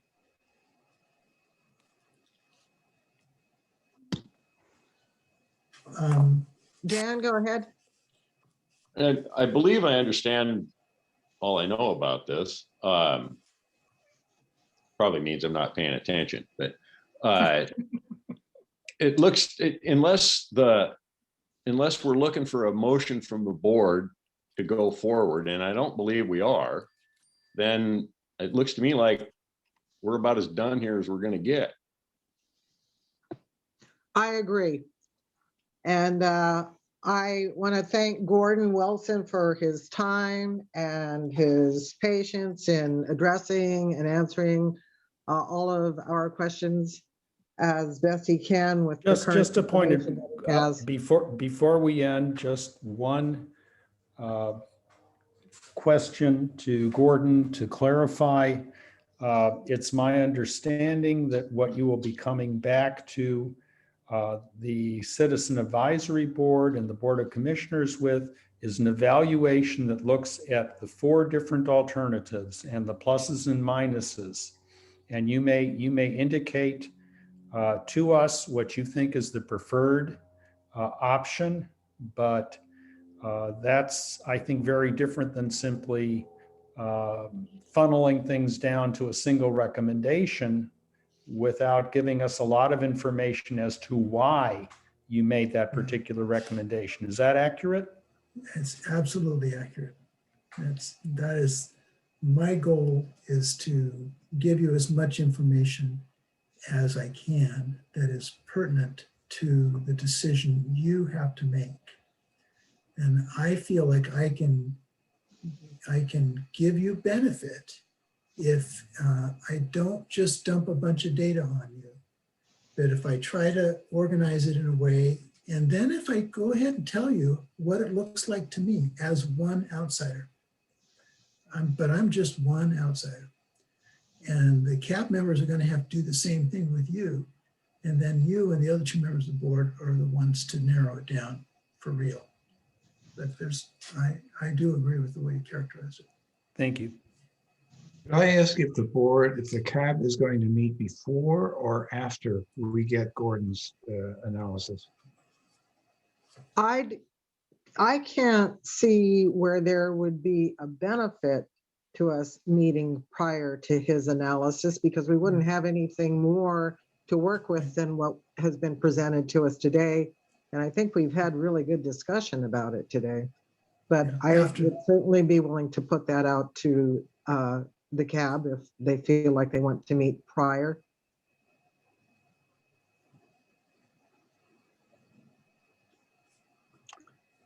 Yeah, my understanding is after. I'd send you information, you'd have time to digest it, and then we discuss. And Gordon, can you give Jessica some idea of when that might be so that we can schedule our meeting accordingly? Well, I'll have to, actually, I will know more in the next week or so as Paul and I go through the market research we're trying to do. We're trying to figure out, what would these various alternatives cost? And that requires getting in touch with a lot of people. So if I had to make a best guess right now, I would say that our information will be ready for you by about the 14th, but that wouldn't give you any lead time. I think you would need another week to review it. So it's just that's based on the steps that we have to go through. And so I just think that it'll be a few weeks before you see something. But you definitely have to see something before it makes sense to talk about it. Sure, that makes sense. And I know that this is a little fluid right now, depending on how the information gathering process moves forward, how quickly that moves forward. But Jessica, this is Gary. Just a real quick comment. My suggestion would be for you to work with Don McDaniel to see whether or not we'd have to schedule a special meeting to be able to keep the schedule as close to what the commissioners want in terms of the decision. If we can't meet, if we don't have information on the 14th, and if it looks like it makes sense to meet at a special meeting a week later or 2 weeks later, I think for me, I could be flexible to do that. And I think that would be the question we could ask the rest of the board members if they want to do that. This is Don McDaniel. That makes a lot of sense to me. And also, your first meeting, when you get the data, you'll kind of get an idea what time frame you're going to need to really study it. And if you need additional time, that would be the time to ask for it. Thanks for that, Don. Yeah, Jessica, this is Dan. Yeah, if you don't meet on the 14th, it will have to be listed as a special meeting. So just, keep that in mind. Okay, and I'm sure Don will keep us taken care of. He's the best CAB resource guy I can think of, so. With that, Tom, did you have another comment you wanted to make, or is that a leftover hand up? Sorry, leftover. Okay, that's fine, thank you. We're nearing 4 o'clock. If we are done with this segment, I would like to move on to the next item of business. And we rearranged the agenda so that we could address communications. And this I wanted to address in a couple of different ways.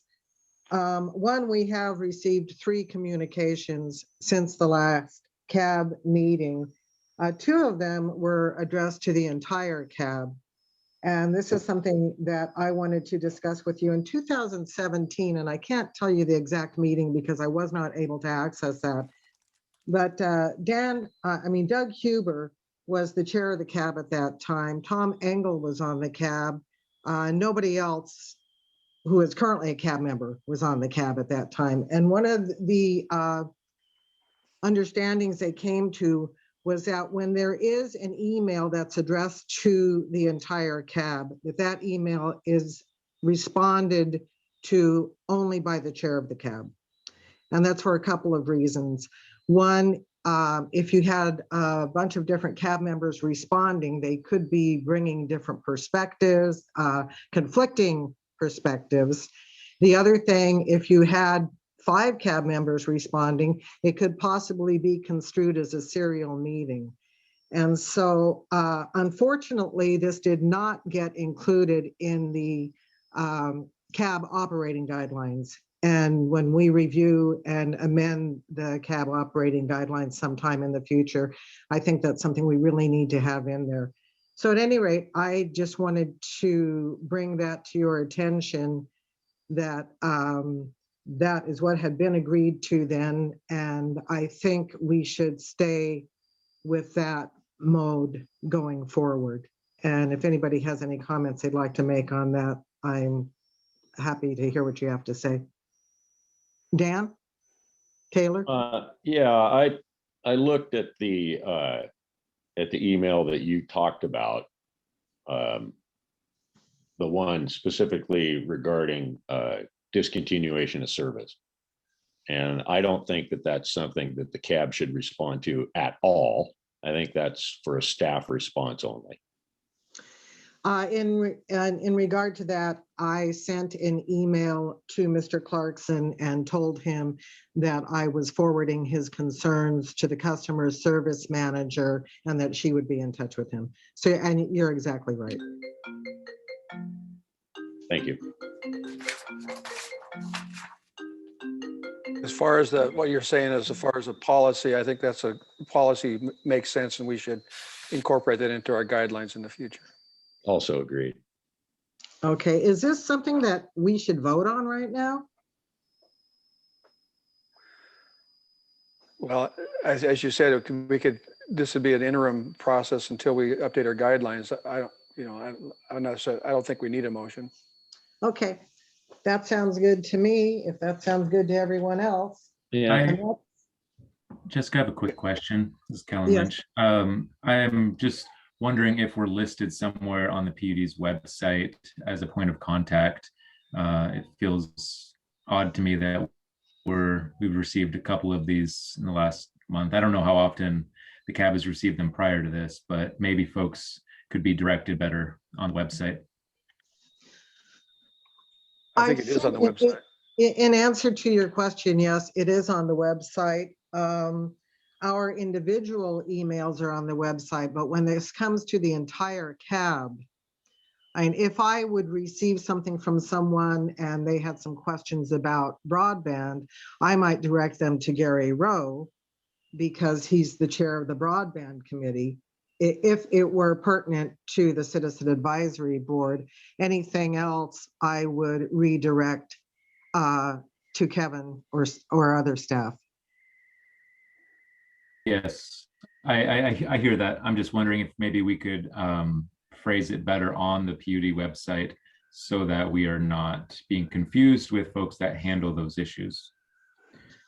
You've got a good point there, because I had thought with this last gentleman that he confused Citizen Advisory Board as we were a board who would advise citizens. Hey, Jessica, I think this gentleman took a shotgun approach and emailed everybody. So I think we shouldn't spend a bunch of time on this. He sent me one too. He's been taken care of. And we had basically an error in our mail out to one of our billing groups, which means a large number of people who in error got notices that they were going to be disconnected. So that is being addressed by staff. Yeah, I'm familiar with this gentleman. I met him once in Olympia. So I thought it was a bit of an overreaction to a first touch. You know, you could always call and say, was there a mistake done here? At any rate. Jessica, Dan has his hand up. Oh, Dan. Yeah, just to completely change the subject now that we've kind of got off in the weeds here a little. We were talking about things that need to be addressed in the future. And there's one other item I'd like to add to that list. There's Dan, I'm going to stop you there for a minute. I need to get back on schedule. The only thing I was really addressing was the communications. And the next thing we need to go to is the BOC update. And we're going to miss Commissioner Collins, I think, because he said he had to be out of here by 4 o'clock. He's gone. Well, Jess, I don't know how hard stop we are on 4. So again, at 4 o'clock, you know, everyone can listen to the, you know, the tape from the last few meetings if they want. I don't know that there's much that I would put out there that you haven't probably read in the paper or heard already. So if Dan has something pertinent and important, I would suggest you guys do your business, whatever really important business you have, you get that out of the way. Commissioner Tupper, our window goes to 4:30. So we're okay if you have a brief update that you feel like you need to share with us. Okay, well, I thought Kevin was going to go first. I thought Kevin was going to go, then the BOC would go. But if we're not on any time constraint for both of us to go, then I'll go ahead and do it. Obviously, the rate study is wound down. We're pretty close to the end of that. We've already initiated water increases. We're taking a little bit harder look at the sewer rate schedules, and we're also near completing, you know, the electric side of it. I think we'll be making some decisions here pretty soon on that. We had 2 clean audits. Our accountability and our financial audits came in clean, so we're good there. We got the financial dashboards up on the website. So if you're interested in the numbers games, you can go on the website and kind of look at, you know, how the numbers are shaking out on what's being spent and what's being taken in and what our costs are, that sort of thing. What else? Broadband, the board just allocated the manager to spend $200,000 on engineering and grant writing towards broadband. And so I'm going to leave it. That's a 30,000 footer. If Jeff wants to add anything, he's free to go ahead and do that.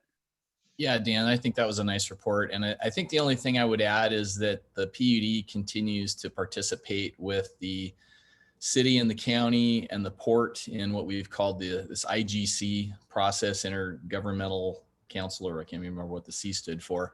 And one of the more recent issues that's come up has been the functioning of our Economic Development Council in this county. And it's largely been an organization that's been driven by business interests in the county, just because if you go back very far, there was a lot of disagreement about what development was and what economic development was. So when the government entities got together, they didn't play very well at the table. And this goes back, you know, a decade or more. And now we're participating and we're working together more collaboratively of government entities, which I think is a good thing. So the county is looking at my understanding is the funds that come from the state for the EDC comes through, is looking at changing the dynamics of the EDC and potentially giving the government entities a seat at the table, which we haven't had on their board, and they're asking for some contributions from the government entities. And that's something that we talked about at our last board meeting, and I think will come up again. So that's the only other thing I would add to what Dan brought up. That's it. Thank you. Does anybody have any questions for the commissioners? I have a question real quickly. I thought I saw on the previous board agenda something about the low income rates, or I'm not sure if exactly what it was. So, but we have the CAB has had a committee that's worked on the issues before. So the question is whether or not there's anything that the board is looking for from the CAB in terms of that particular issue that was being discussed. If I could take that one, and Dan, you can chime in if there's anything else.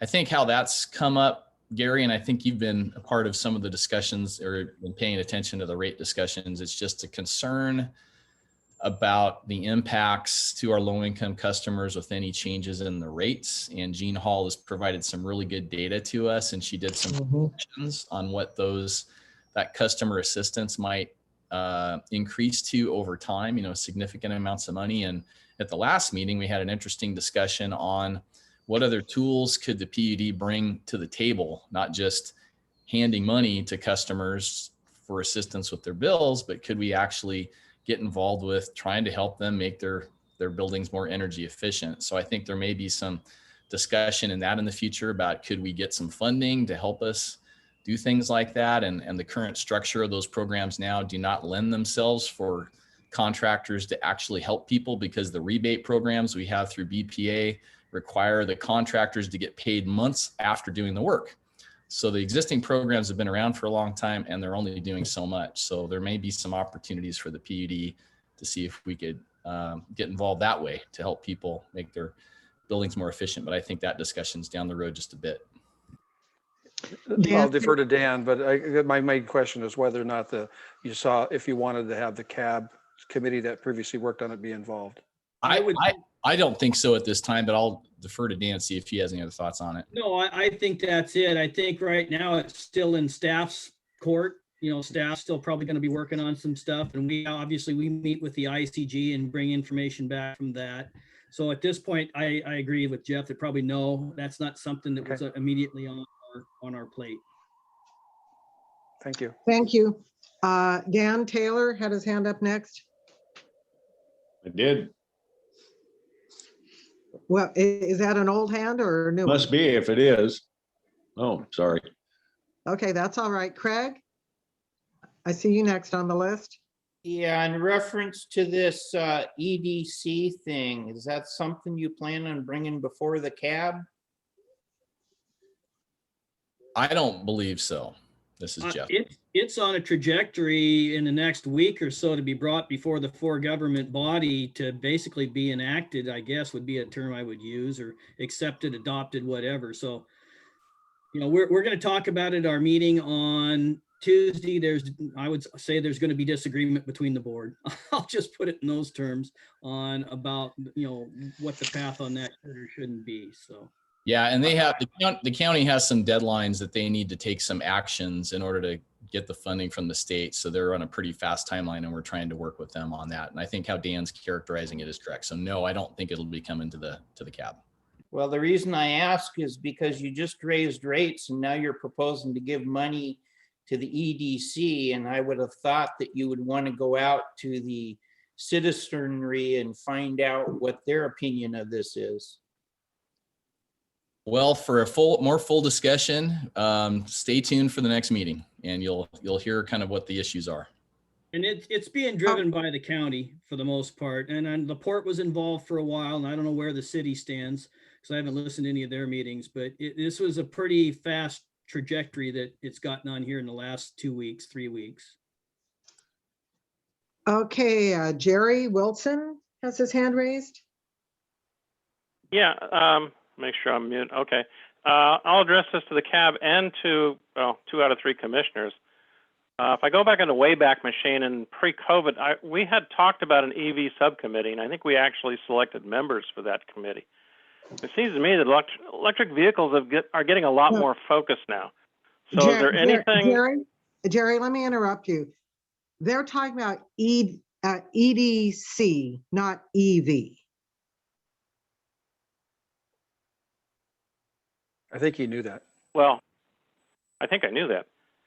Oh, okay, I'm sorry. I guess I'm talking about electric vehicles. And is there anything that the commissioners would like the CAB to do looking at EV promulgation in the county? It's of a lot of interest to a number of us in the CAB. I don't know if there's anything we can do to help or not, or if we even want to. That's why it's addressed to the CAB and the commissioners. Again, Jerry, it's about priorities, and there's a whole lot of priorities right now. So I don't know that I could give you a timeline that again, just like low income, is something that I would throw at the CAB right at this moment in time, especially with the problematic we have with meetings and things like that, and getting everyone's chance to get input. So my take is that it's not high on the priority list right at this moment. Next week, who knows? So can I add 2 cents worth on that too? I think that's that, we've been talking with Don McDaniel about having our planning meeting at some point in the future with the commissioners to look at that stuff. So I think if we could defer those questions till we have that meeting, I think it would be beneficial. Also, gentlemen, I want to remind you, it's almost 10 after 4 and we've got a way to go in our agenda here. So if we could wrap this up and get on to the general manager's report, that would really be helpful to move things along so that we will be done at 4:30. So if we could get Kevin, you're up. Okay, and my report will be very brief. As you know, on the broadband side of things, the PUD primarily worked in South County. We have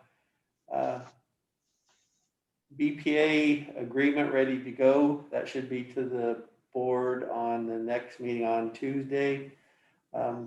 We've talked about an agreement with Mason 3 at Decabush and Mason 1 to possibly do some fiber throughout Brennan and go down to the school. We did start the hoe project. We're doing approximately 3 miles of fiber for the hoe, primarily being funded by the tribe themselves. They had a very short window to get the construction done, so the PUD offered help and it was accepted. So that project could possibly be done on May 24th. We have splicers scheduled that day. On the electrical side, we have quite a few projects, but I will throw this out. There's been a little interesting. We had a couple people pull their projects back where they're not going to build, partially because of the price of lumber.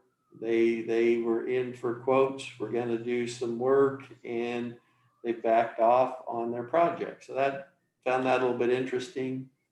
On the water side, just a real quick update. We're going after as much funding as we can. Samantha's trying to get some additional funding for the Quilcene water tank. She's looking at projects on Sparling, and so the water side of things is really trying to come up with some good funding options for different grants or some of the stuff that the state has out that is in big need. I think water has to become a little more prevalent in all of our discussions because of there's a lot of talk on what the state is going to say has been allocated for groundwater. Mason 1 is in serious talks with some tribal entities on their groundwater situation. So I do think some of that needs to come back, and we all need to be really conscious of the water district and how it's going to move forward. So that kind of rounds out my discussion. It was real quick on all three, but water really needs to be elevated in everyone's discussions. I'm done. Are there any questions for Kevin? Just a real quick comment that the state Public Works Board just opened up their funding cycle, $129 million in low interest loans. So I assume that the water system in Quilcene would be a good applicant for that.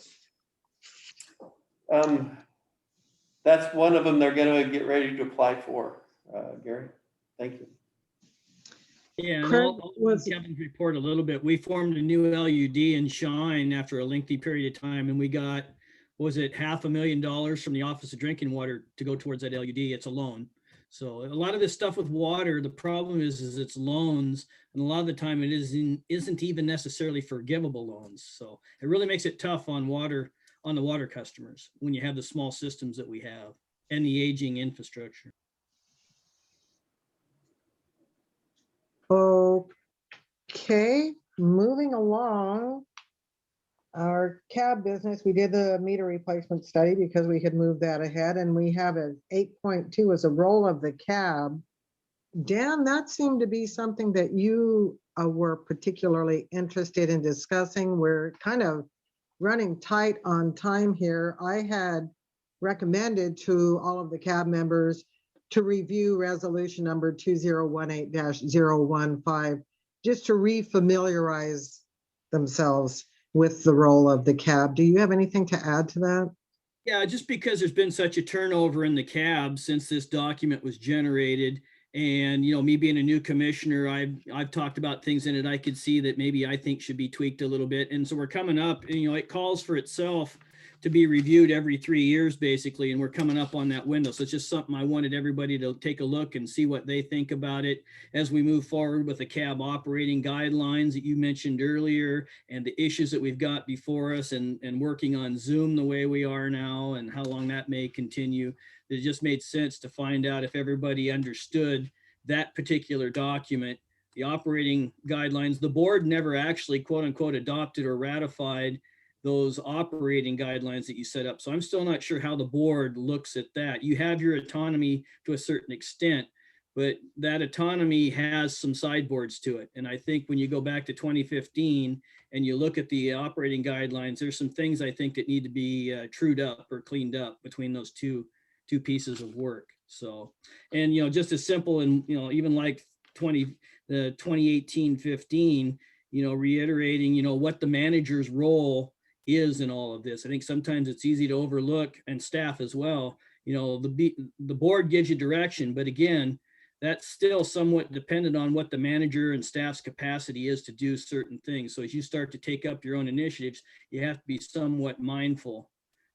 So there's some gray areas there that I think we all need to start thinking about when it comes to capacity and resources as we move forward, especially starting it at 2022. So I'll just leave it at that. Thanks, Commissioner Tupper. Dan, you have your hand raised up. Taylor? I do. This time I did it on purpose.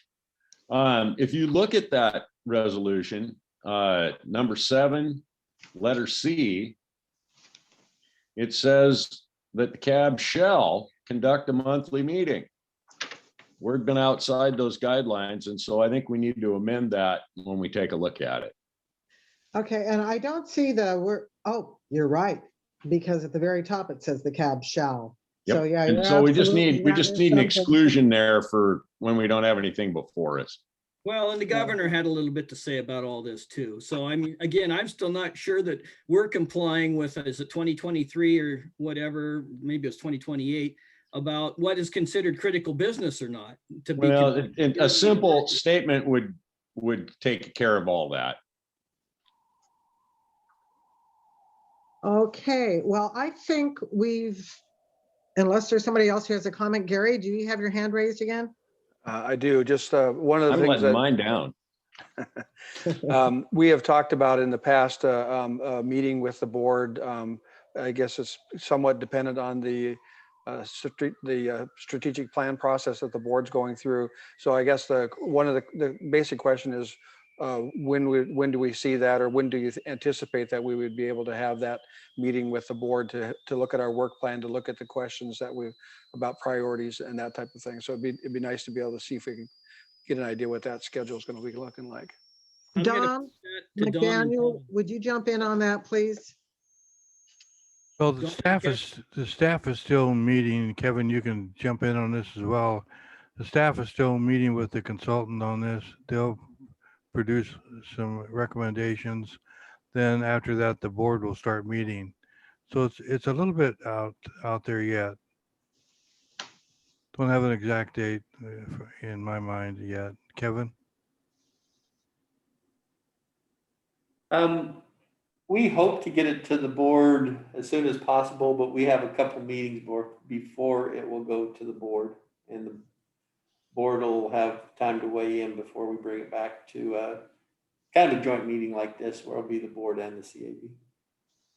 So are you thinking like June? I wish, I hope, but probably unrealistic in June. There'll probably more be a July timeframe. Okay, alrighty. I thought I was putting it out there a little further, but I guess it is May already. May's almost over. Okay, well, with that, do we have any subcommittee reports?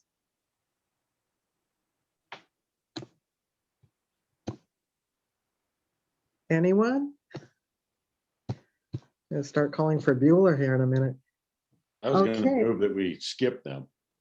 It doesn't sound like we have any subcommittee reports. CAB open forum. Well, I'd like to commiserate Seb for having to move from those palatial surroundings he was in initially to what looks like the attic now. That's the attic of building 305 at the fort before they rewired it. Pretty good. Nice example of the classic knob and tube wiring. It's really there for Kevin. I knew he'd appreciate that.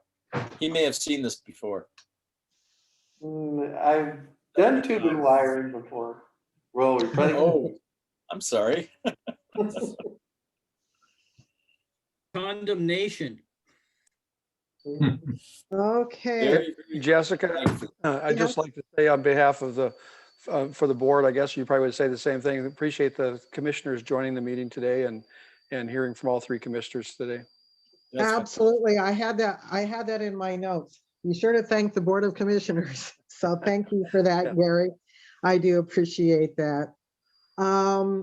We don't have any announcements. I've already discussed communications, future agenda items, and oh, there is an announcement. For those of you who do not know, Commissioner Collins is the current president of Waputa. And that is, yeah, that is really That's big. quite it's very prestigious. And I couldn't feel more proud of him. And I'm sorry that he's not here to hear us applaud him for that accomplishment. So anyway, I figured that you should all know that. I have been at a few board meetings and it's been brought up. And if you do go to the website, you'll see a very nice piece on him with respect to that. And I'd encourage you all to read it. It's I have one other thing I'd like to raise, and that is in the letter that comes with the bill, there was a nice article on the meter study underway, but what I felt was missing was it didn't really ask for any citizen input and did not direct those who wish to give citizen input to anything in particular. And I would hope that the next month that maybe that could be mentioned and the board could either decide that it wants to hear the information directly from those people or that it wants it funneled to the CAB, but some way for the public to give input would be useful. That's a great idea. Thank you, Tom. yeah, that's an excellent comment. I do remember Dan Taylor saying that he had something on future agenda items. So is that still true? It was that resolution. Oh, okay. Okay. Well, it looks like we covered that. So it is, if I can get a clock here without knocking my 422. 4:22. Oh, good. It is 4:22 and I would entertain a motion to adjourn. Moved. Moved, seconded. Second. All those in favor? Aye. Aye.